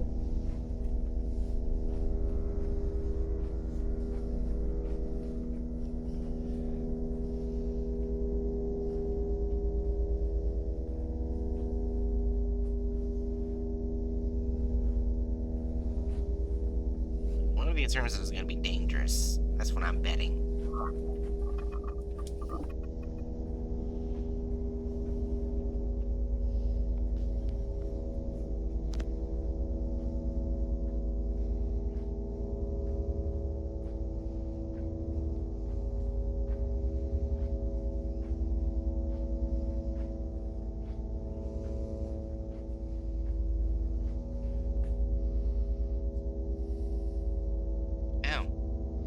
That's not a good sign. Stay away from it. And we're going towards it. They must be white. They're probably not white. They're probably just doing their job. They might be white. But think of it, there's the team specifically sent in to find out what happened. Yeah. So he has no, he or she or they have no choice but to go in. That would be a crappy job. Yeah. So far, it's just the place is abandoned.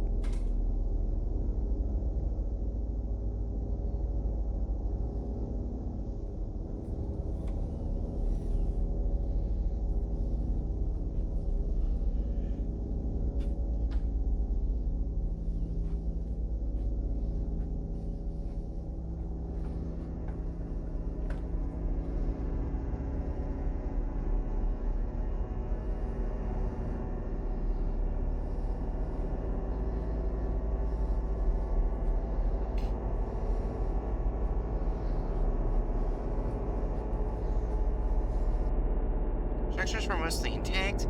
However, none of the present during the demonstration could be found. That's a lot of people. Yeah. One things recovered were a letter from Dr. Flack and a computer terminal. Oh. Keep seeing heat peak at the bottom. Alright, the letter read, "We are sorry we couldn't make it back. By our calculations, we have been gone only 58 to 62 seconds. In your time, for us, it has been 6 long months. You will find our diaries on the computer." Oh, that's probably what the other parts are.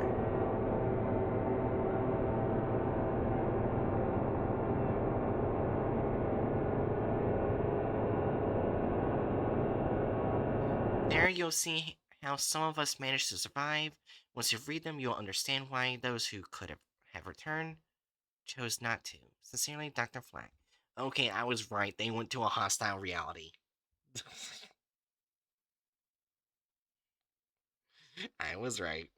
They went somewhere that, is picking them off.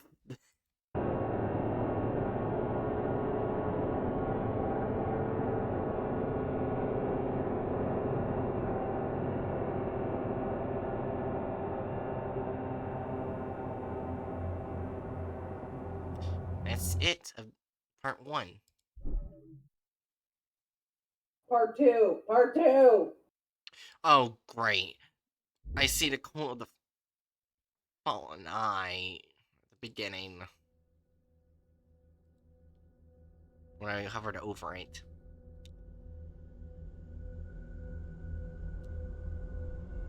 Yep, there it is. There it is. Hello, I am Seer and happy to be of an assistance. Dr. Flack has requested that we begin with entry 1. That's a different AI. It's not Prophet. It's not Prophet, it's not Oracle, it's someone new. Yeah, it's Seer. She's a girl. Yeah. Other entries related to this project will be available at the end of this video. Thank you. Okay, so Advanced Temporal Research, August 11th, 2000.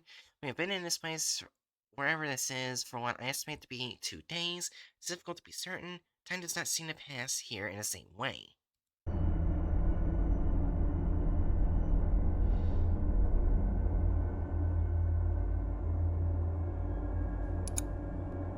Fortunately, our equipment remains operational. Power continues to flow expectedly.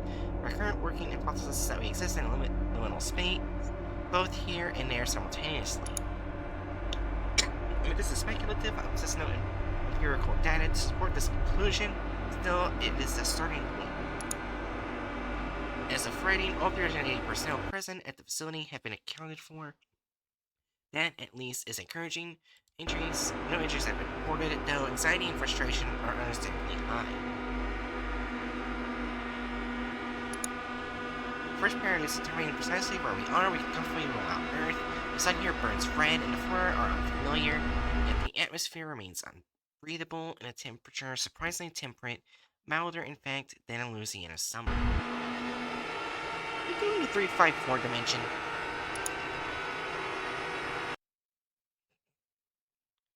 It's an SCP joke. So far, we've experienced no rainfall or storms of any kind. The air feels too still. I would say unnatural, but we do not yet know what is natural here.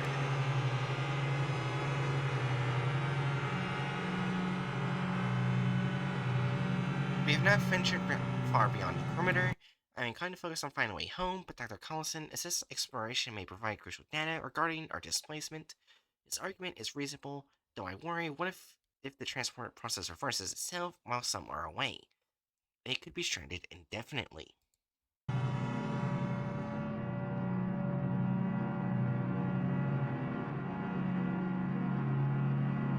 That's a fair point.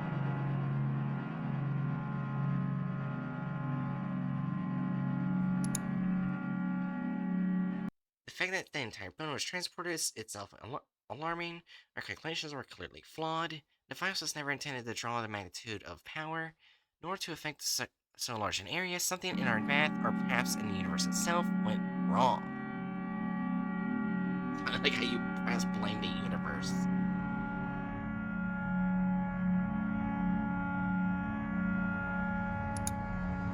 My instinct is to deactivate the experiment, yet doing so can provide catastrophic.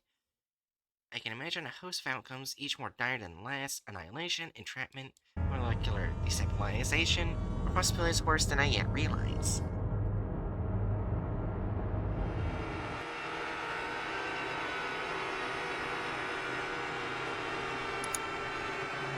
In any case, appears ongoing.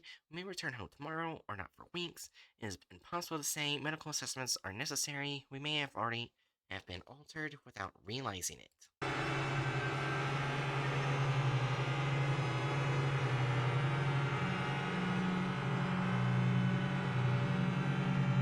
Dr. Colton expressed private concern that returning home may itself be dangerous. What if we are contaminated, radioactive, or carriers of unknown pathogens native to this place? The possibility cannot be dismissed. Venturing beyond the facility should be quarantined upon return. We have biohazard suits which should mitigate the immediate risk. Unless there's other entities.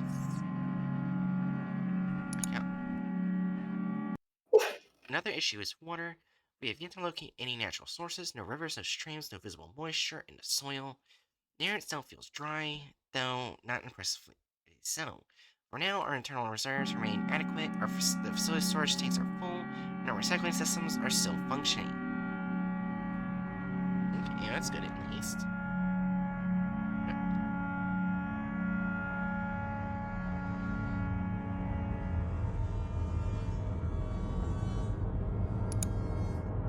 There's another matter, one I hesitate to put on paper. We are not alone here. The nights are unsettling. There are sounds, terrible inhuman noises, that echo from beyond the walls. I fear that the longer we remain, the greater likelihood of an encounter. Okay, so I'm definitely right. This is hostile plane. They're being stalked. Our defensive resources are limited. Security personnel carry sidearms, 6 rounds each, with 1 extra magazine. Beyond that, we have only kitchen knives and improvised tools. Food supplies are stable for now. The freezers remain stocked, and the greenhouse systems are still functioning. We should manage for several months if necessary. Okay, weapon-wise, you're fucked.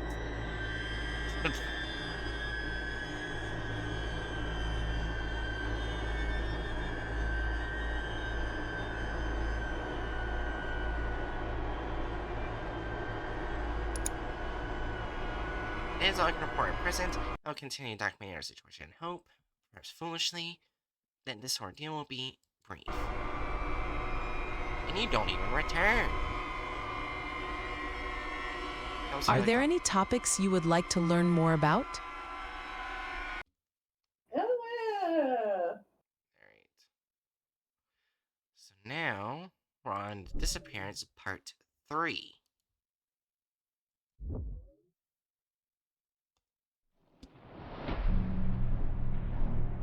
Oh, good. Disappearance day 4 is right here, so I can just click that one. Welcome to Entry 2. Supplemental information will be available at the end. Thank you. Yeah, whatever.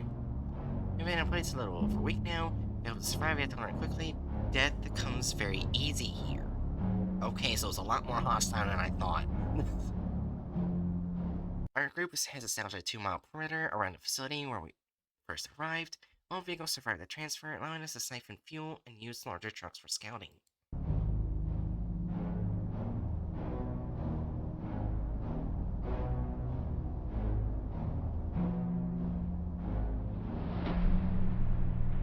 Yes, August 17, 2000. Surface environment is bleak, plant life is rare, and what little exists appears dark and grassy, almost obsidian in color. No signs of intelligent life have been found, which may be a blessing given how aggressive the native creatures have been so far. Most animals we've encountered burrow underground.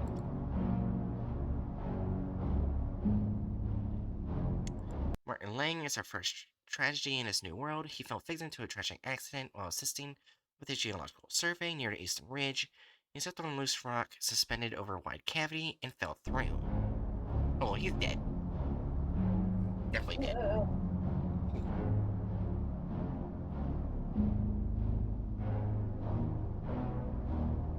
Mr. Report that he was immediately seized and torn apart by a massive predatory organism resembling an oversized antlion. Antlion. Antlion. Why did I say antlion?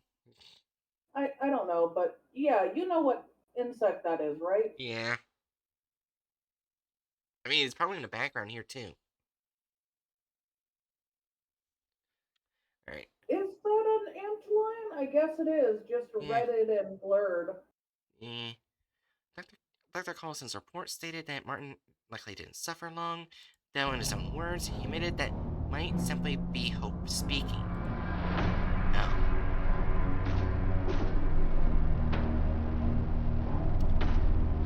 So, Dr. Collison and his team have collected numerous specimens for study. Many of them are unlike anything we've seen before. Though some resemble reptiles and insects from Earth, only much larger. And I stated earlier, built to kill.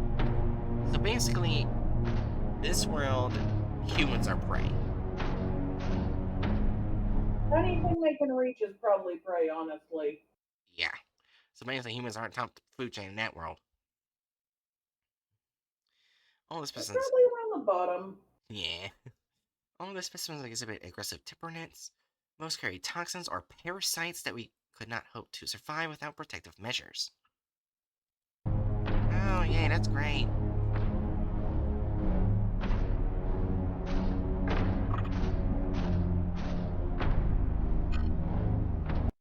Why the similarity to our home exists is unclear. It may suggest that life everywhere follows a similar blueprint. If that's true, it's possible we might eventually encounter something humanoid here. That's not a good sign.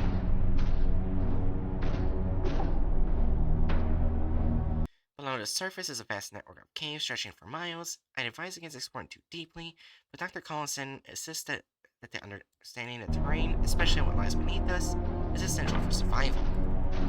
He's gonna die.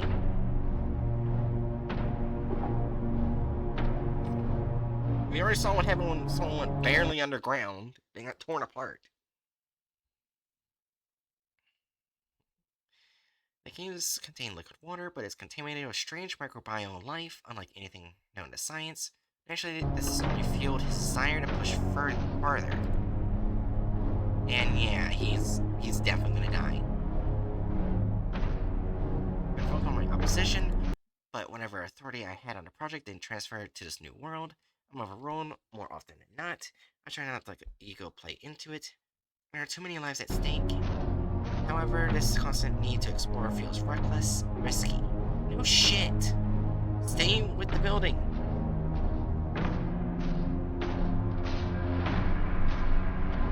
Focus should be on leaving, not digging deeper into the unknown.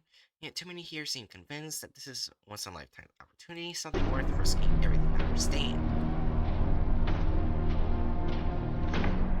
Scientists diving into things things they shouldn't.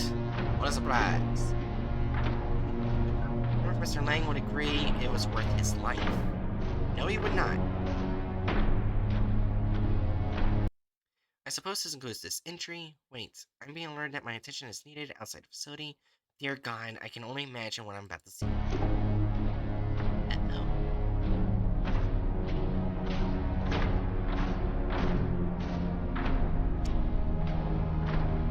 That was a lot faster than I thought.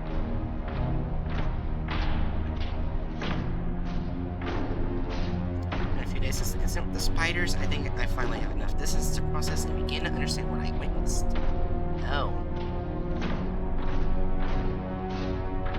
There are other organisms that function anything like that, like the one we recently discovered, then our chances of long-term survival are far slimmer than I had allowed myself to believe. Oh. What we encountered was not merely another hazard of the terrain, it was evidence of a broader ecological pattern, one that seems optimized for predation, infection, and rapid biological takeover. Oh. Now I can see why they didn't come back.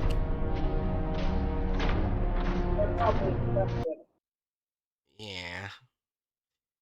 If this is representative of a larger biosphere, then every step we take in this world may be a step toward our own extinction.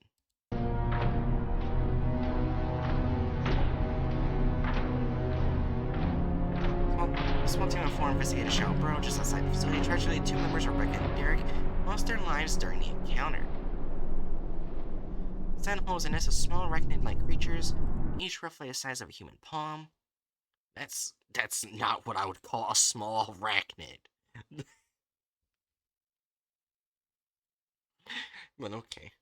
Rebecca, likely acting out of curiosity, poked a stick into the nest. The creatures immediately reacted,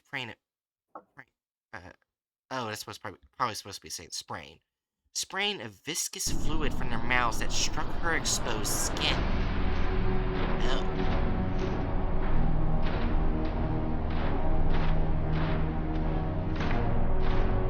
Within minutes, she developed severe swelling and boils that rapidly filled with pus. Derek rushed in to help, but the boil was ruptured. They released a cloud of fluid containing microscopic eggs. The substance splashed onto Derek, and both were infected. What followed was horrifying. Within 5 minutes, the eggs hatched, the larvae consumed their flesh, and both victims were reduced to bone and hundreds of tiny spiders. Look around and find out.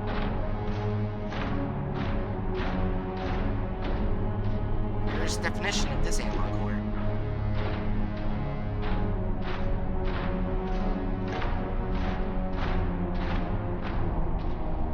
Autopsies confirmed that the liquid was not venom, but reproductive fluid, carrying microscopic egg sacs. When the eggs contact living tissue, they hatch, feed, and mature at an extraordinary rate. And this world is more terrifying than 354 dimension. Yeah. Given the danger, we decided the only responsible course of action was to destroy the nest. Standard pesticides were useless, so we resorted to burning the creatures and sealing the hole. We believe the immediate area is safe now, though I have ordered the team to avoid that section of the perimeter. I mean, fair. We have no idea if any of them survived. We have 377 survivors remaining. That's a lot of people dead. Yeah. My main focus continues to be restoring the transportation system and finding a way home. So far, I found no sign of malfunction in the device.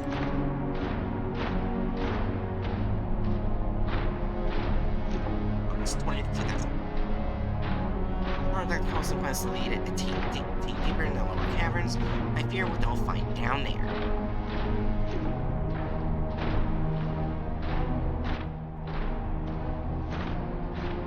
Are there any topics you would like to learn more about? Alright, so... Is there a part 4? Yep, we're doing part 4 now. Let me make sure I did. Yeah, that was part 3, that's part 4, and there's part 5. So yeah. We got 2 more parts, then we go to the Christmas. Alright, let's see what they find, Jerry. I'm not gonna be surprised, right? Not gonna be surprised. Welcome to whatever they Entry find. 3. Yeah. Supplemental information will be available at the end. Thank you. Oh.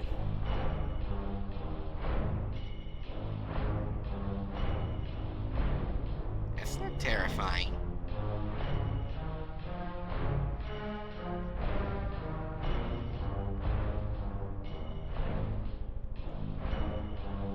People are whispering again, not loudly, not yet, but enough that I'm hearing fragments when I walk past the common room. What if we died? What if this is hell or purgatory? Fair assumptions. I can't say I blame them, it's been weeks, and we still haven't figured out where here is. Even I'm starting to wonder things I shouldn't, but I've been trying to keep everyone calm. I let myself spiral, the whole facility will unravel. I mean, the song is 21st, 2000. Largely, I don't think we're dead. My knees still ache from the fall down the access ladder. I still wake up starving. My back goes stiff if I sit too long. That's not what I imagine afterlife feels like. I mean, if you think about it, in hell, you do feel pain. Well, I don't think that's how hell would feel like, though. I agree with him. Yeah.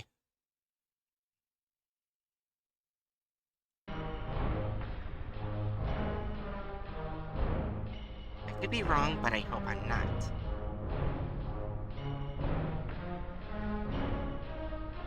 We did find something. The facility is pulling a small electrical current from home. It's faint but real. Proof of a connection. Proof that, on some level, this experiment is a success. We are drawing power across time and space from Earth.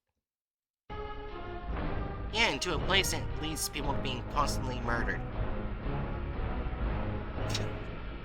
Congratulations.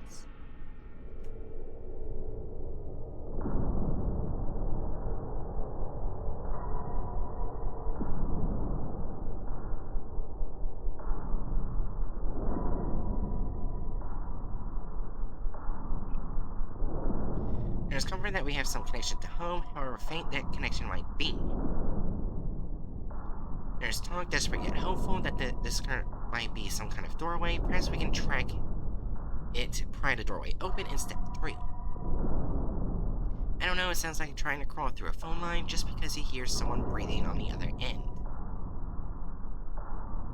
Still, people need hope, even flimsy hope. Tucker Carlson didn't even pretend to listen when I suggested waiting another day to go deeper into the caves. He had that look he gets when he's made up his mind, chin up, jaw tight, already walking away while you're still talking. You know what? I don't care if he dies. You know, valid.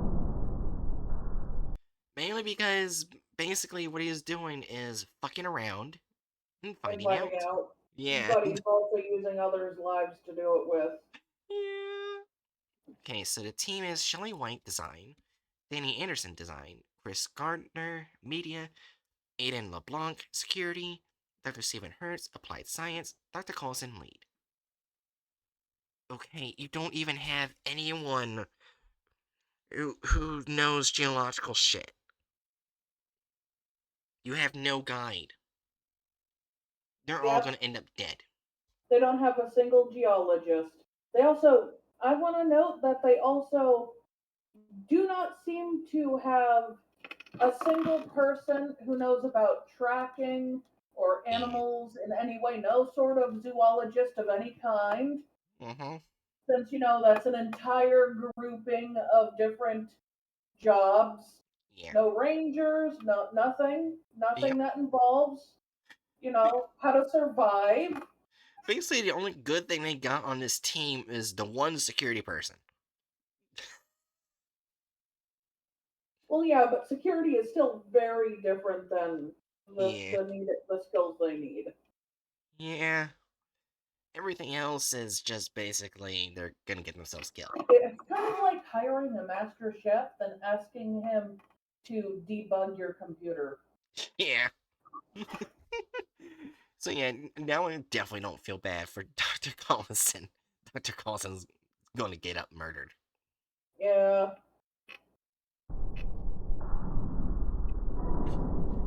Bye-bye, cousin.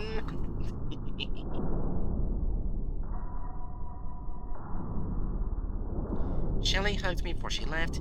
I tried not to react, but my throat tightened away. Anyway, she joked that she'd bring me back a glowing rock for decoration because apparently I've let my office get messy. Oh. He came back a few hours later, dirtied and tired, and a new addition to their party. They found a massive clearing teeming with life, odd vegetation that they brought back to examine. Oh, they survived. Somehow. I guess congratulations. Yeah.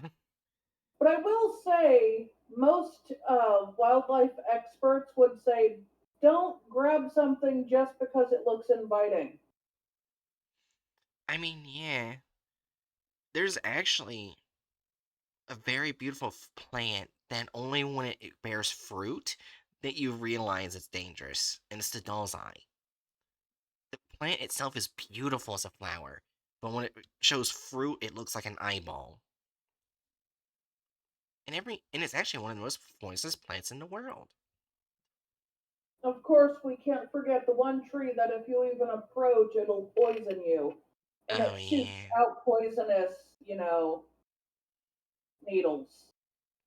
And then there's the tree that basically has the explosive fruit.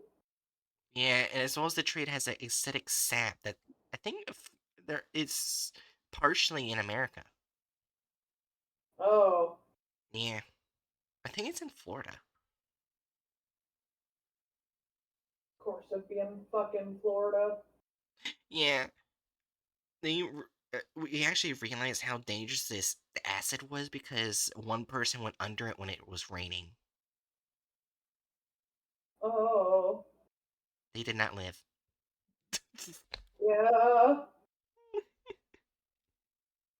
Anyways, the glowing rocks created a warm, pleasant environment, almost like a sun. Water was everywhere, and the clearing stretched for miles.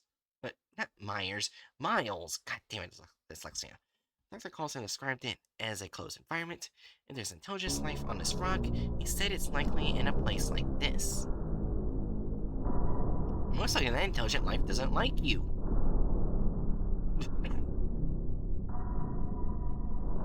They found dozens of canine-like creatures hunting in a pack. They were quite timid, didn't come near humans. They found a puppy that they had banished from the group. The other animals reported snapped at it. Oh no. They brought the puppy, didn't they? Probably. Like, oh, look how cute it is.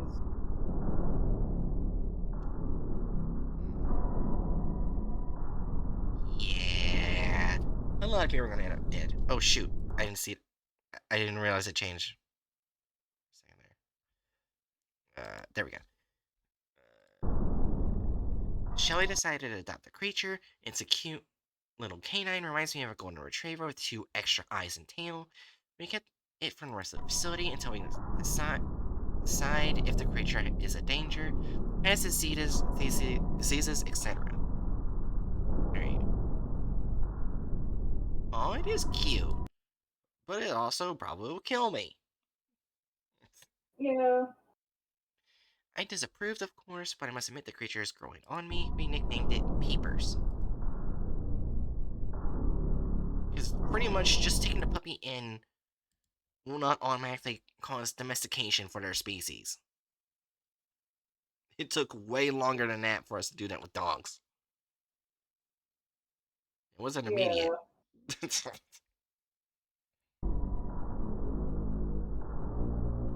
Thankfully that Peepers has quickly became the most valuable member of the team and has been a good knack at finding new specimens for the team to study. On August 22nd, 2000, Dr. Coulson has described the clearing as a beautiful and has repeatedly asked me to come on an expedition. I have declined and will continue to do so. To be honest, it's a stupid request. If I die, then we all die. I mean, pretty much he's the one holding everything together, so it kind of makes sense. Yeah, he's also the one person that knows how to get that has he was the one in charge of the thing, right? So he's basically the one person who has any chance of figuring out how to open the door. Yeah. Because there's no prettier place on this planet or on Earth, if we're stuck here, then this will be a place to settle. Yeah, I'm not saying it doesn't look pretty. Peepers has led them to drinking water, not teeming with life. We even found vegetation similar to that of Earth, orange fruit that has a lot in common with bananas. It's nice to know that not everything on this planet wants to kill us. That's a very important statement. Peepers led them deeper today, further than they've ever gone. The creature was unusually energetic from the moment they entered the tunnels. Oh no, is it a trick?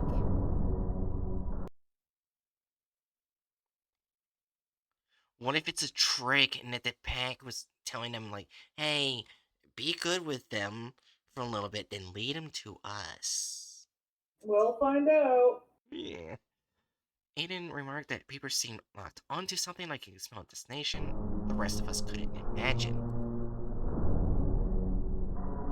Path opened to another clearing, larger, wider, stranger than the first.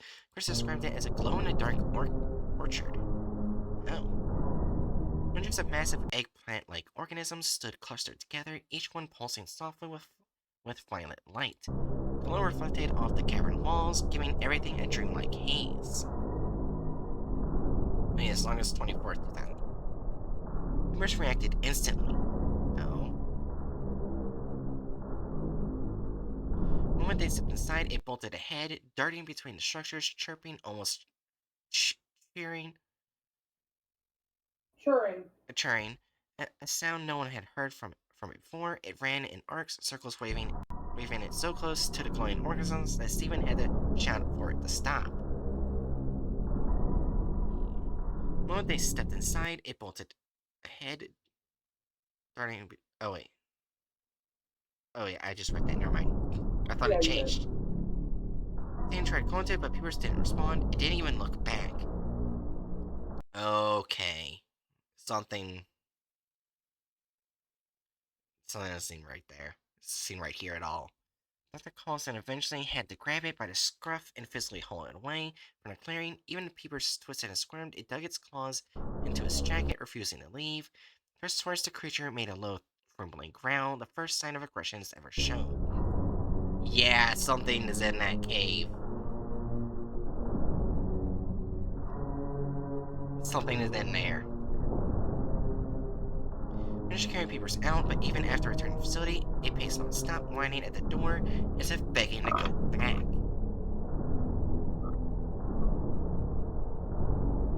Maybe it's time to return the creature to its natural environment. Oh shit. A natural habitat. It clearly misses its home. I hate to say it, but I miss the little bugger.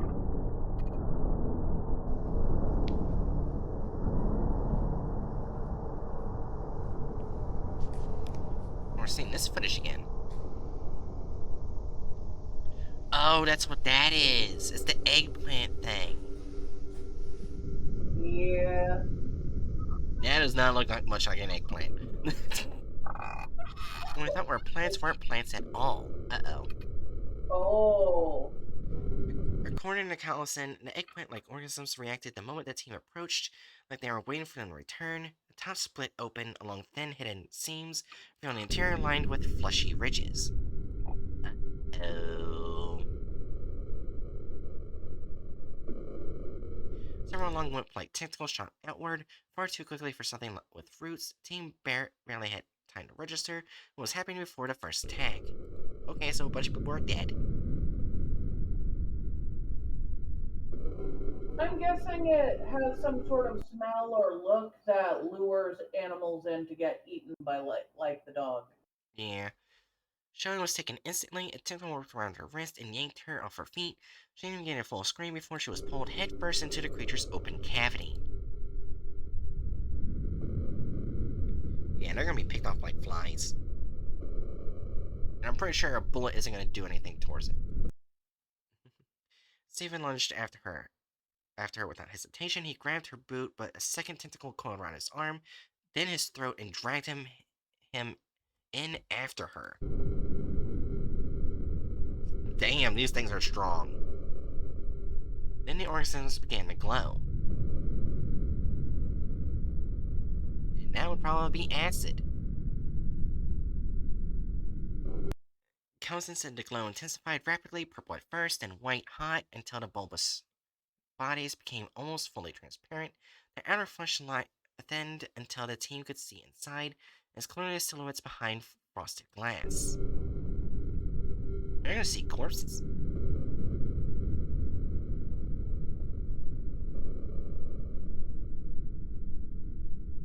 They saw Shelley, they saw Stephen, and God help them, Shelley saw them. She was thrashing, panicking, pushing against the slick inner walls. Her mouth was open in a silent scream. Stephen was twisted beside her, trying to brace himself, trying to reach her, trying to do anything except drown in whatever fluid was filling the chamber. Oh. They're being digested and everyone can see it. Yeah, that's really fucked. Eden shouted that they needed to break the creature open, but Dr. Collison stopped him. Tentacles were still active, whipping and reaching, slashing at the air, and organisms had begun to pulse, contracting rhythmically like beating hearts. The glow throbbed brighter with every pulse. Oh, so they worked together. So going in there would mean death. Oh yes, August 25th, 2000. Then the transparency faded, the bodies darkened, and Shelley and Stephen disappeared from view. Yeah, their team was not prepared for it. The team didn't stay long enough to witness what happened next. They couldn't. The entire grove of organisms was awakening, hundreds of them, and every reflex screamed at them to run. Yeah, that would make sense. They retreated in full flight. They didn't speak until they reached the facility. No bodies were recovered, no evidence of escape, just the memory of their faces staring out from inside a living prison, seconds before the light went out.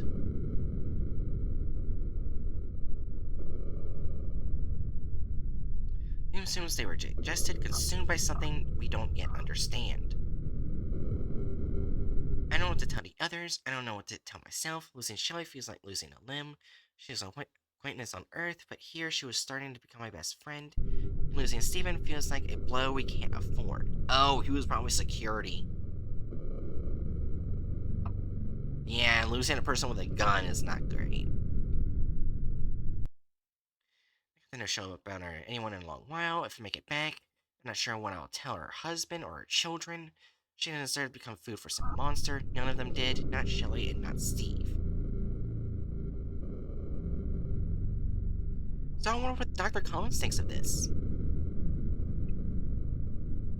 I don't know. He's an asshole. Yeah. Tonight I let myself believe we are in hell, and that the ones we lost are the ones who made it to paradise. Somehow I find that comforting. No, you're in a different plane where everything is hostile. And humanity is the prey, and everything else is the predator. I went outside in the morning to cry, and I looked at the starry sky for a moment. For the first time since we arrived, I noticed something that shouldn't be. The stars are familiar. The Little Dipper and the other constellations, right where it would be if we're home. How is this possible? The stars shouldn't be the same spot unless we were still on Earth. Oh, a parallel dimension. It's not a different reality. Or, well, I guess it could be different reality. We don't know.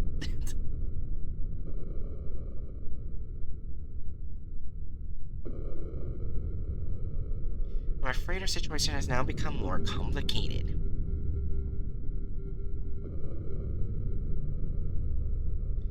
Are there any topics you would like to learn more? And now for the final part. You ready, Jerry? Yeah.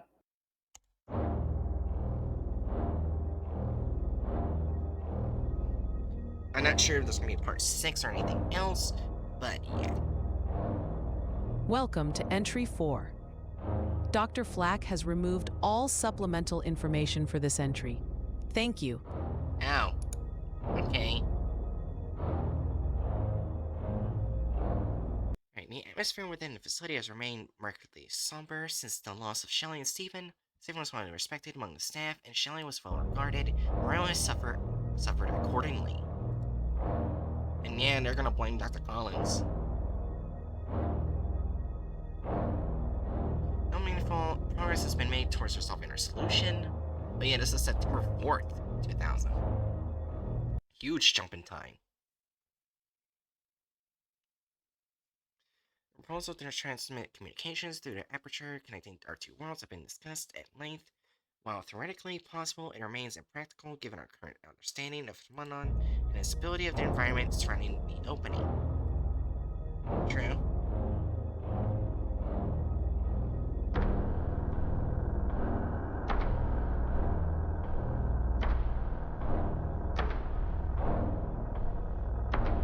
I have shared my most recent realization only with Dr. Collison.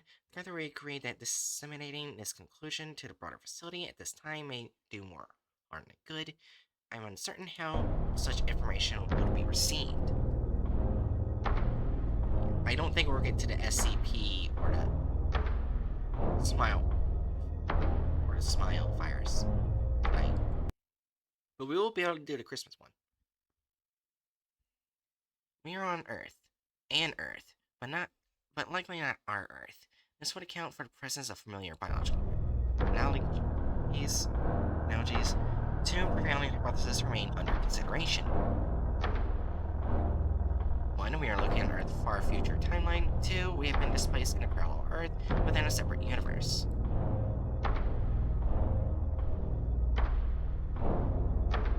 The first hypothesis is deeply troubling. The implication that this hostile world represents our own future is difficult to accept. Second, while equally unsettling, may be marginally less catastrophic in its implications. Notably, the stellar characteristics differ. This planet orbits a red sun rather than a yellow one.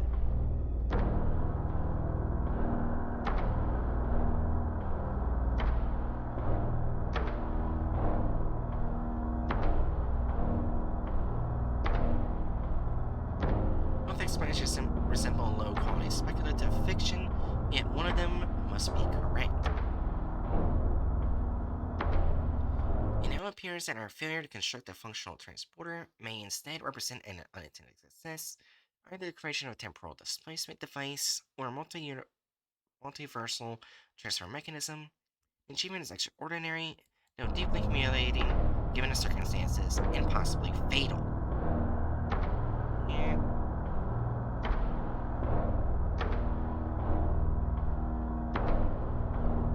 September 7th, 2000, Paulson and I now consider inter-reality displacement the more probable explanation. This hypothesis more convincingly accounts for continued availability of power within the facility if the structure occupies the same physical coordinates across both universes.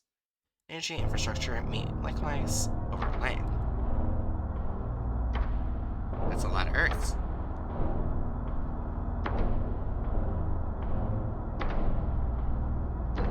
If this is the accurate temporal flow between realities may not be synchronized. Days here could correspond to mere moments in the originating universe. This significantly worsens our outlook as if it implies that rescue or intervention from the other side is effectively impossible. I mean, yeah, a couple months in their world was 60 seconds in ours. This is also the unresolved concern that the displacement may not be stable, may ultimately become fixed permanently in one reality or the other.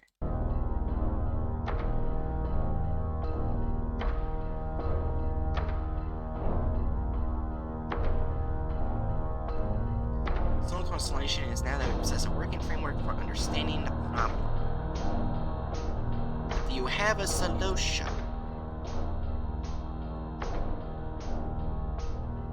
Shelley and Stephen are alive.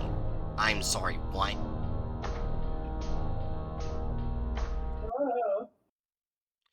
The last confirmed observation showed both individuals being consumed by an unidentified organism. It was assumed they had been killed.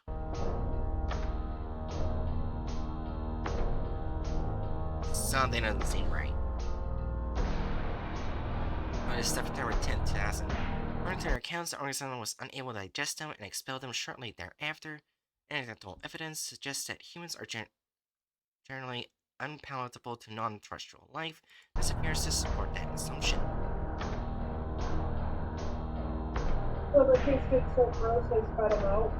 Guess so.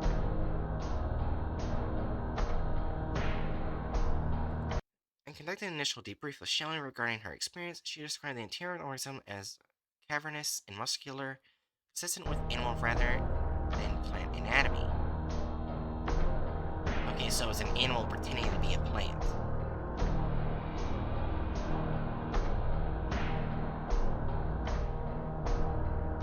Digestive fluids were present, though she believes her hazmat suit reacted adversely with the organism, resulting in premature expulsion before serious injury occurred. Oh, so it's the material of their suits that, I guess, were... Oh, thank you, suit! Yeah, were kind of poisonous or something to the creature. She remarked with a dark humor that she was relieved I would not have to inform her family that she had been eaten by an eggplant. Honestly, that would be kind of being me in that situation. I would just joke about it. You know I would. Aaron! You know I would. I would just go to you, hey Jerry, guess who just didn't get eaten by an eggplant? You know I would do that. Yeah. This event represents a rare positive development.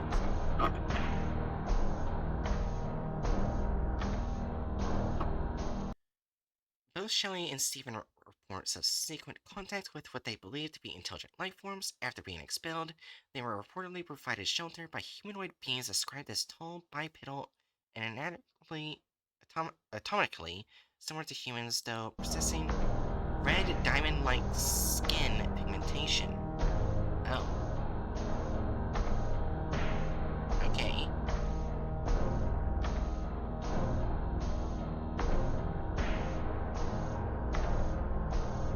They did not communicate in any language they were familiar with.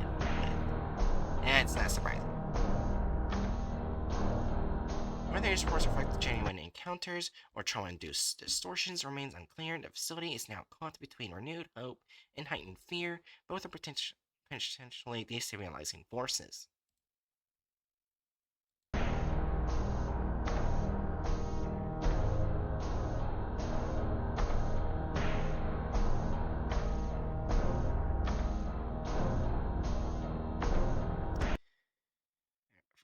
For precautionary reasons, Shelley and Stephen remain quarantined and are currently under constant observation. We are keeping them in the same building as peepers.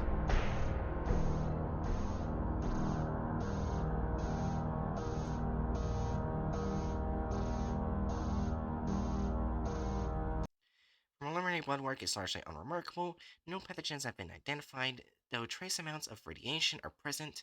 Further analysis is required to determine whether this represents early radiation exposure or environmental background noise.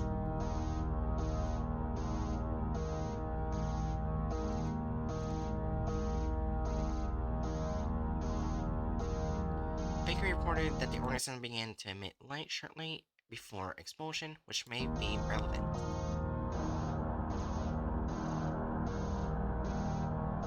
In person, both subjects are asymptomatic and in stable psychological condition.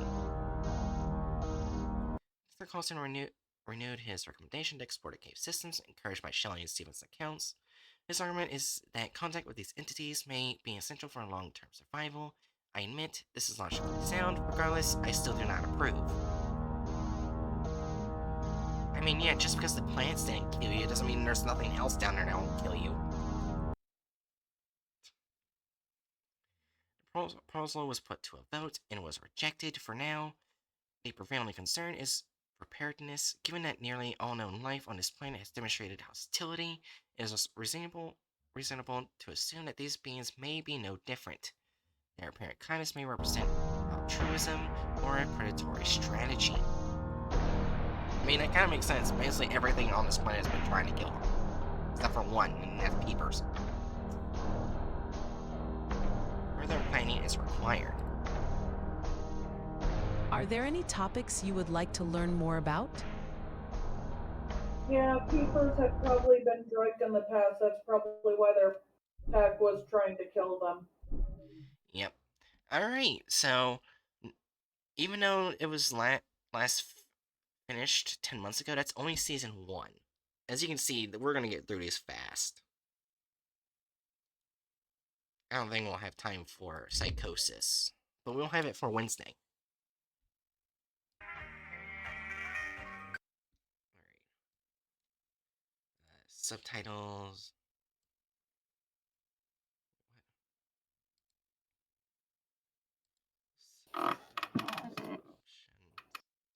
Alright, you ready? Yeah. This is A Christmas Tale.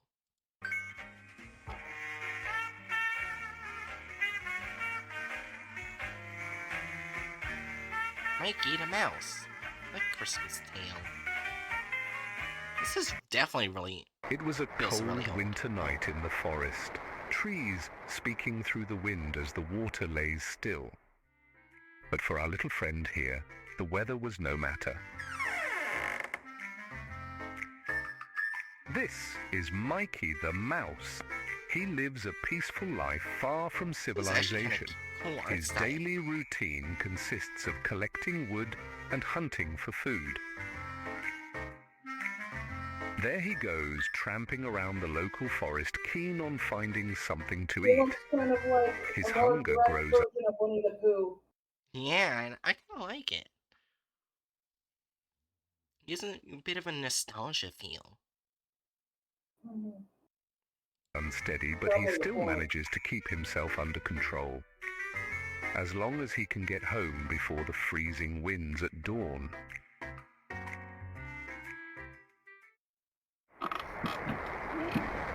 The sun has started to set, yet Mikey has no luck. Uh-oh. That's not good.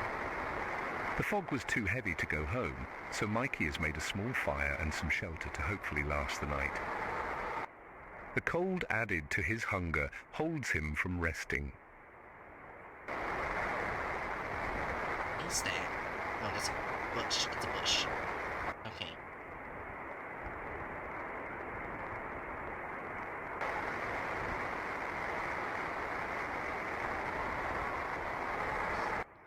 Bush.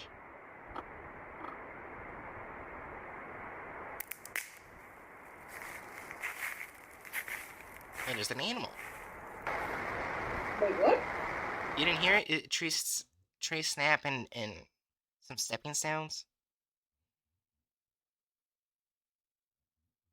Do I need to go But back? yeah, it kind of briefly looked like his eyes. He was closing his eyes to rest, I'm guessing. And then Okay. tree snap and footsteps. Alright. The fuck was that? Sounds like the wind.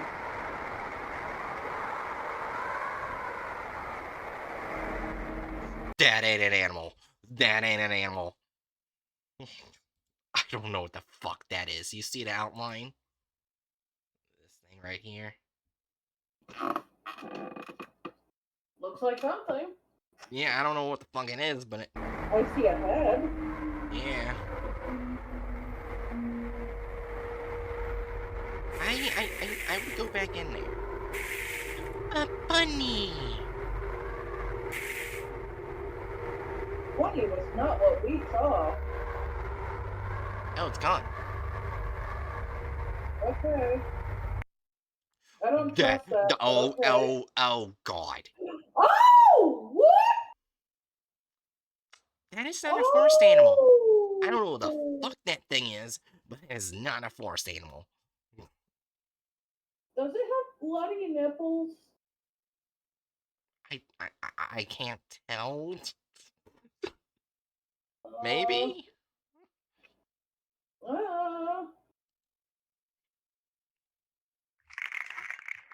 Ugh.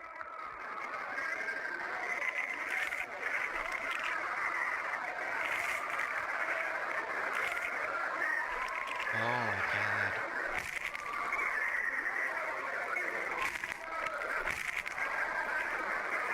Oh my god.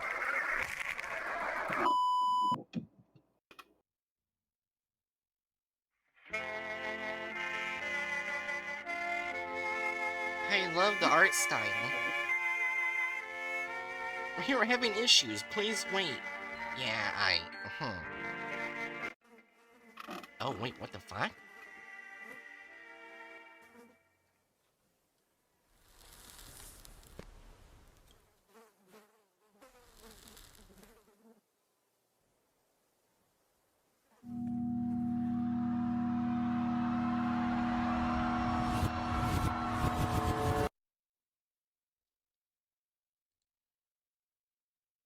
That's part 1.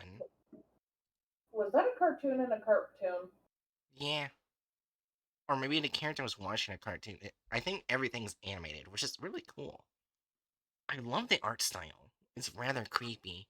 Like, at first I thought, oh, this is nostalgia, and then, oh my god.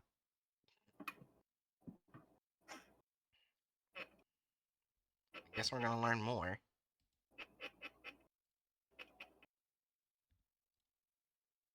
So, effort and time, all music used and speakers by themselves. Headphones are recommended. Well, I think we both have those. I do not. Oh god, seizure warning. I'm gonna have to put that in front of the video. I'm getting into a video and all that.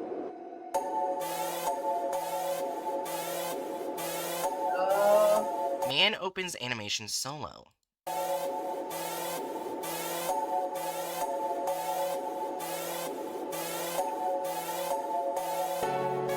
Jacob Brown's animation studio releases its first cartoon.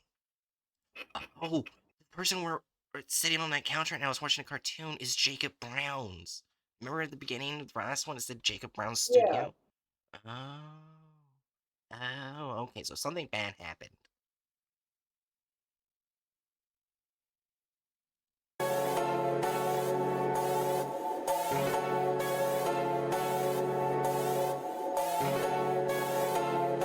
Jacob Brown seeks psychiatric help after unbearable work hours. You know what? I'm not even surprised about that in the animation industry. I'm honestly not surprised.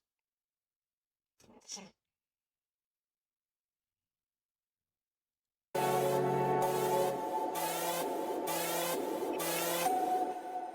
hi, Busta. Hi. You messing up my bed? Okay.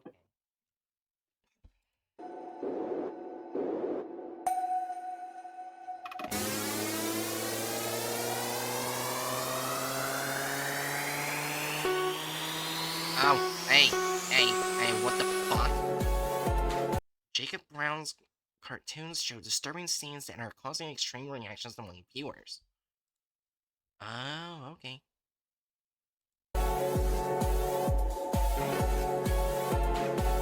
Wait, what? Jacob Brown reportedly kills his family and flees authorities. Oh. That was 0 to 100 real fucking fast.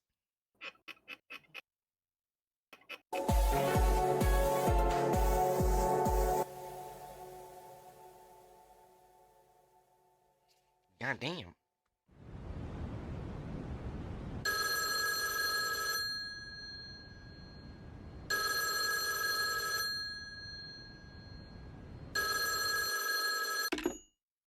Jacob, tell me this is a lie.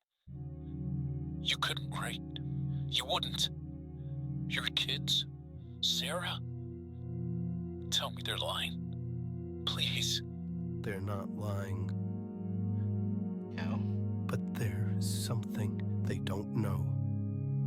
It wasn't my fault. Ever since I picked up that pen and started working in that studio, something caught me. Ow. Leached off of me. It was like a demon. Whatever I did, whatever I put on television, it wasn't even made by me. It would guide my pen, make me do things. It drove me crazy, Bill. You have to believe me. Oh my god. 'Cause if my own brother doesn't, then what else do I have left? I can't do this without you, Bill. Please just believe me. Jacob. Listen to me very carefully when I say this. You need help, and the police are on the other line. They have your location. Don't hang up. There has to be a way.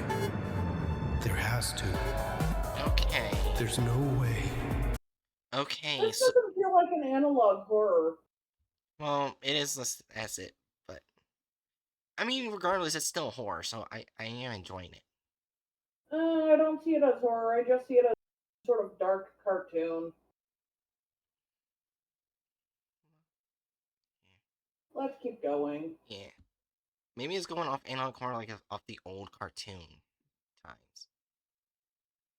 Yeah, but anyways, so basically, so far, that thing that's in that cartoon could be the demon he's talking about.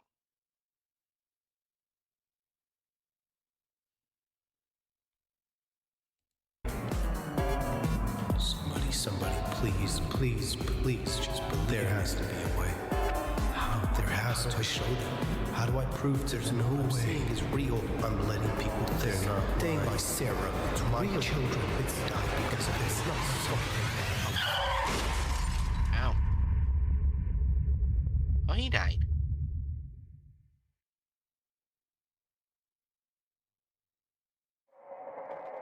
Mikey is freezing. He miraculously made it through the night's punishing weather, but that is the least of his worries. There was something watching him ever since last night. Oh my Unshaken god. by the freezing weather, just staring. It was inhuman. It ate all the wildlife that came across the tent.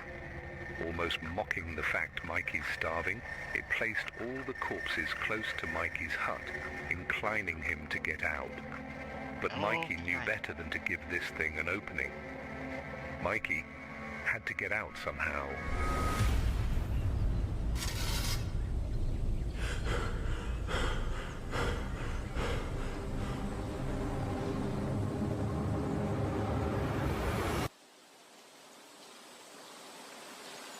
Why don't you just kill me? Just please put an end to this scump haunting me and just kill me. Right here, right now. Okay. I was right. I was right, Jerry. That thing in the cartoon is the thing making him make the cartoon. That's valid, yeah. You were right. I was wrong.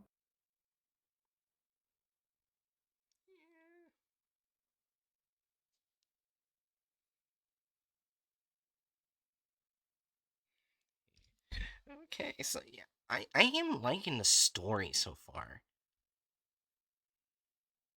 It's rather creepy. Go on. Just do it. Just do it. Come off. Come off. What are you waiting for? Just do it.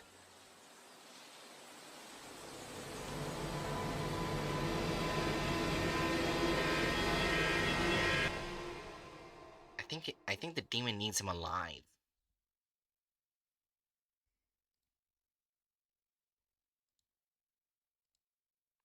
That's my theory, Jerry.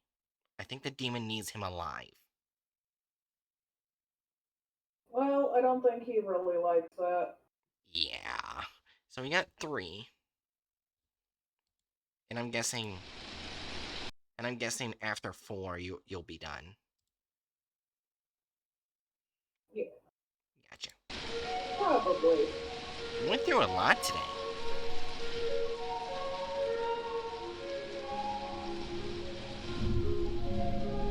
Take time, but I'm trying to stay consistent. Absolutely. This is a short video, but expect something really soon. Oh, what the fuck is that?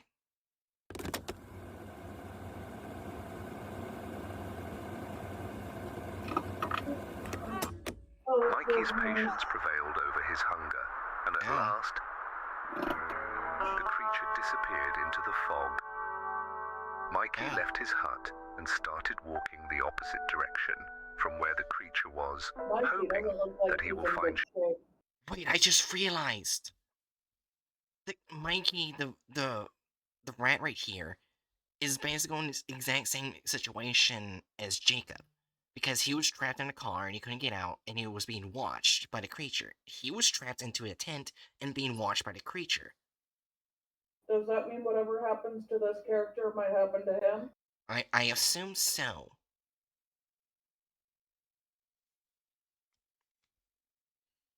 That's my theory so far. Basically, it looks like it is. Guess we'll find out. Shelter or food somewhere along the way. As of now, Mikey is on the edge of death. Oh. While Mikey was walking, he came across a house. It seemed uninhabited.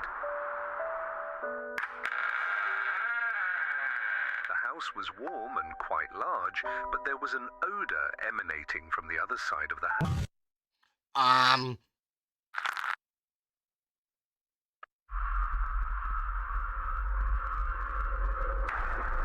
Oh, it's gone.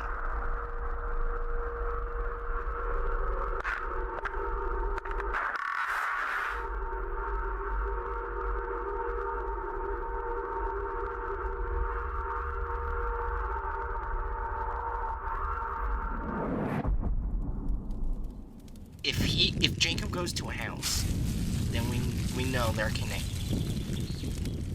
Yeah.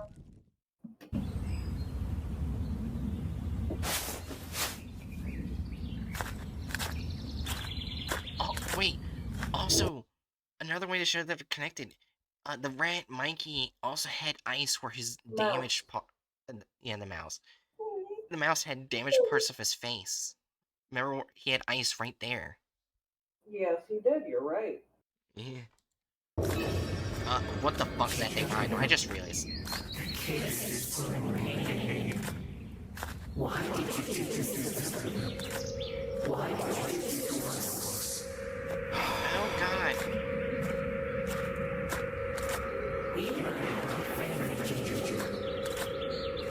I'm ashamed to have you as my brother, Jacob. I would take anyone else in the world but you. Damn. You fail in every aspect in life. I mean, you can't even maintain a family. You can't run a studio.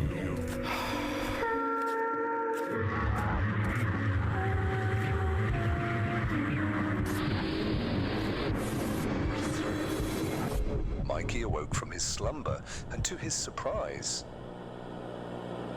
he had something awaiting him. Mikey had never seen this much food in his life. He was ecstatic, and he didn't even stop to think of how this got here. Wimberley television will continue shortly. Oh. Oh. Yeah. This is the longest one, 8 minutes. And it's the season finale. This is really good. I love this. Like, I will agree, it's different than the other analog horror we've done. But this is, like, really well done. And it's basically just done by one person. I'm doubting it at first. Yeah, and by the way, this is done by one person. Oh. Like, the animation and music is done by just this one person, which is insane. So yeah, ScrapX Gaming, take all the time you need. You cook. Alright, let's see the season finale.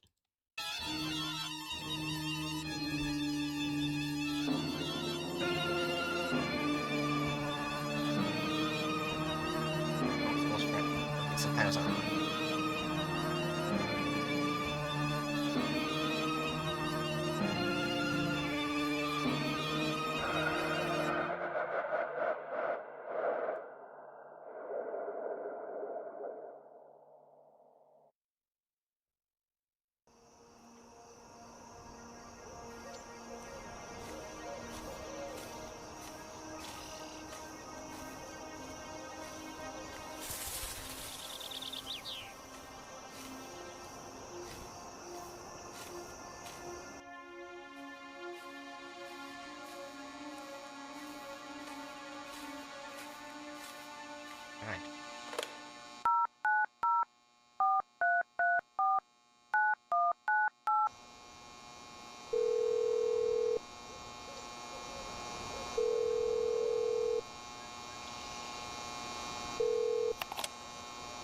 Hello, this is the local Wimberley Television Department speaking.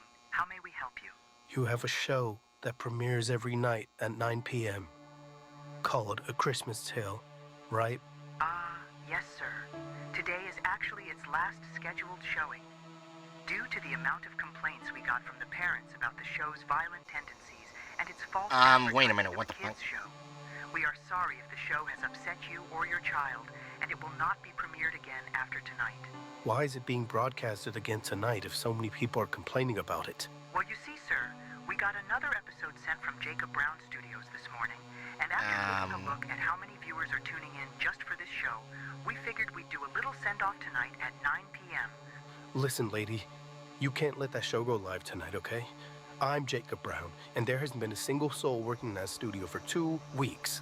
We're not the ones making that animation, okay? No. Oh, God. You have to believe me, but there's something living inside those shows. The more people that see it, the more power it gets, okay? Just listen to me and do whatever you can. Just don't let it go live. Please.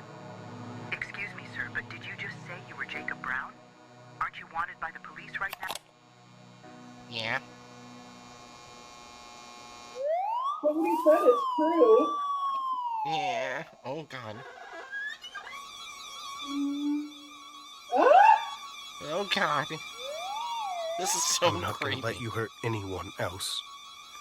This is all gonna end here tonight. You're always gonna be inside my head. You will not hurt the people of this town. I promise you that. I'm not sure you can stop it for us. Well, we'll find out if he's successful. By what, if he dies or not? Hey, Dad, I was gonna go watch some TV now. Okay? Have you taken the trash out? Yeah, I did. Good night.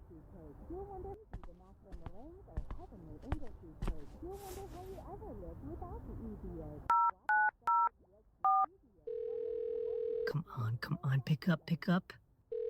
Caller unavailable, please leave a message. Aw, man. Look, John, you remember that one show we were talking about the other day at school? You know, the one that was supposedly haunted? Well, I heard it's gonna be on TV again tonight in 10-20 minutes. So, I'm gonna watch it, and I'm gonna tell you what happens tomorrow, okay? Oh, no. Wish me luck. He's dead.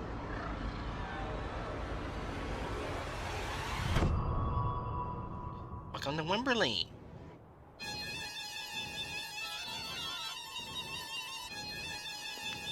Looks like Jacob made it.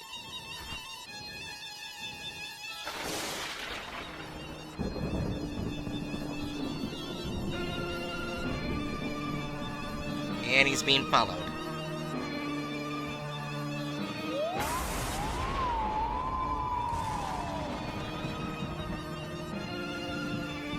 What is that thing?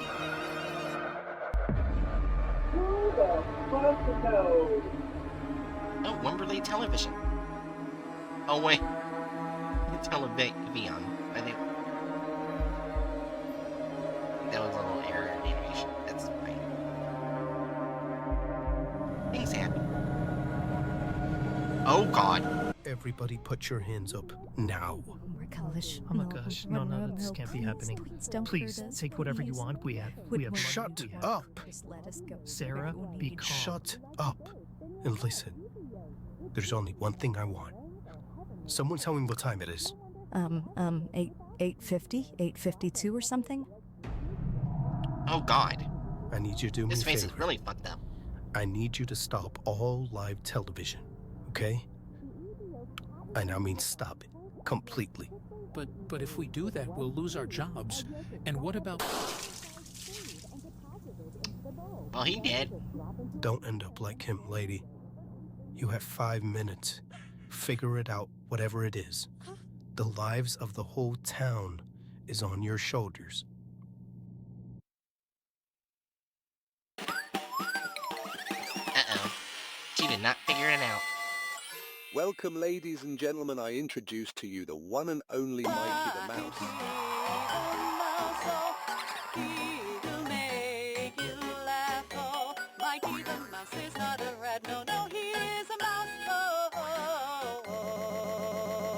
What?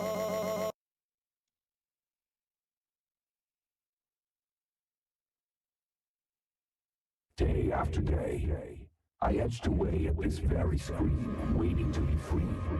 Now is my day, my night. To every eye that has laid witness to my upbringing, I will save you all a seat in hell. You humans interest me. You were aware of my very presence, yet you still watch me. Don't try to turn me off now. It's too late. Oh God, it's You're where? not the only one dying, child. There are hundreds as curious as you tonight that will also suffer the same fate. I will torture you all till you have turned numb to blade. I will leave every single one of you begging at my feet for death.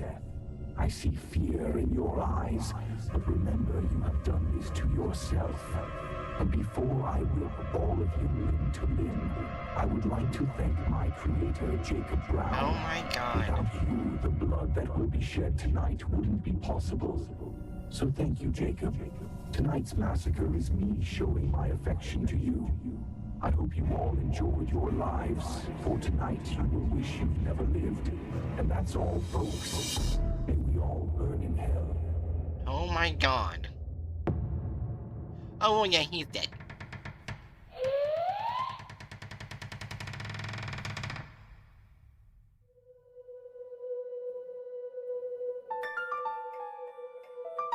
Oh wait, that's the end? Oh, you left it on a cliffhanger, you son of a bitch.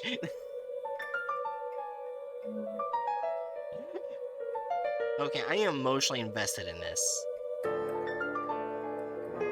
if it's the end, it's the end. Yeah, well, it's season 1. I learned a lot from the season and hope to continue it in the future. Yeah, this is season 1. Special thank you for reactors that watch my videos, it means a lot. And yes, the word television is spelled wrong in that one scene, I am aware.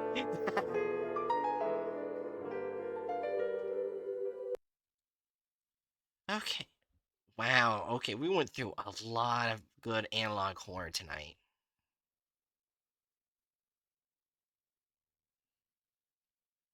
Yeah, so yeah, we're good. We're gonna... Yeah, so we're gonna call it tonight now? Yep. I love A Christmas Tale. It's so good.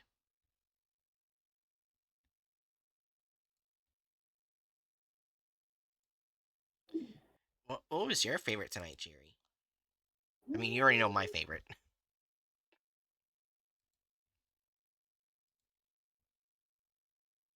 I don't know.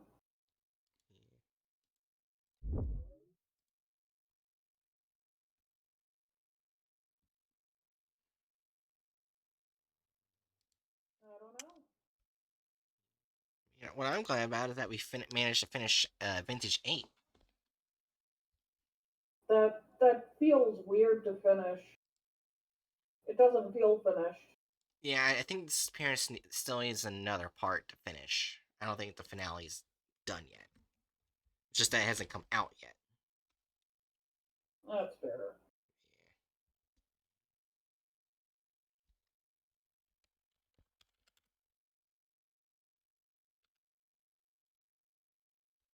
Yeah, and come Wednesday, you and me and Jerry will be doing the SCP one first. Nice. I watched it before, and it handled the cowbell pretty good. So I know you're gonna be excited for that Wednesday. Yeah.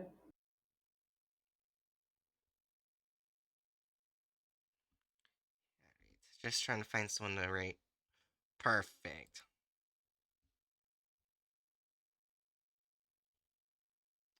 Not perfect. They only speak Spanish. God damn it. God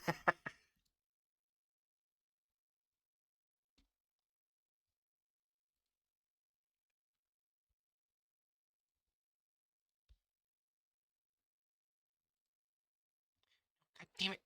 Fucking computer. Stop being so sensitive.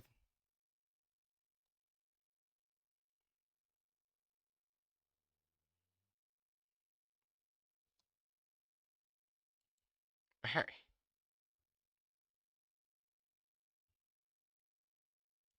Alright, Jerry, you got any last words for stream? No.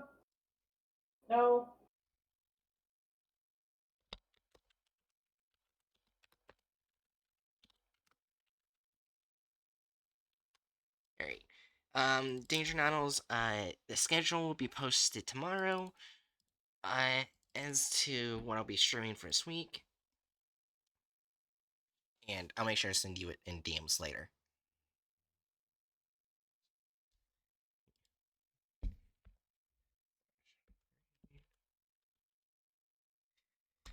Anyways, what I will tell you tomorrow is we'll be doing a popular visual novel / RPG game tomorrow.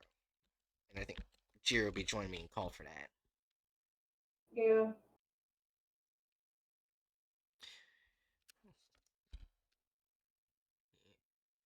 So yeah, I'll see you guys then. Rating this. Oh, I misspelled it. Damn it. Do you need to do the raid all over again?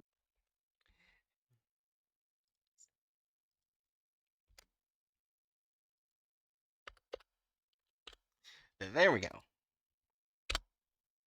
There we go. Anyways, rating this random person. Do I know them? Absolutely fucking not. And I'll see you guys then for your next mission. And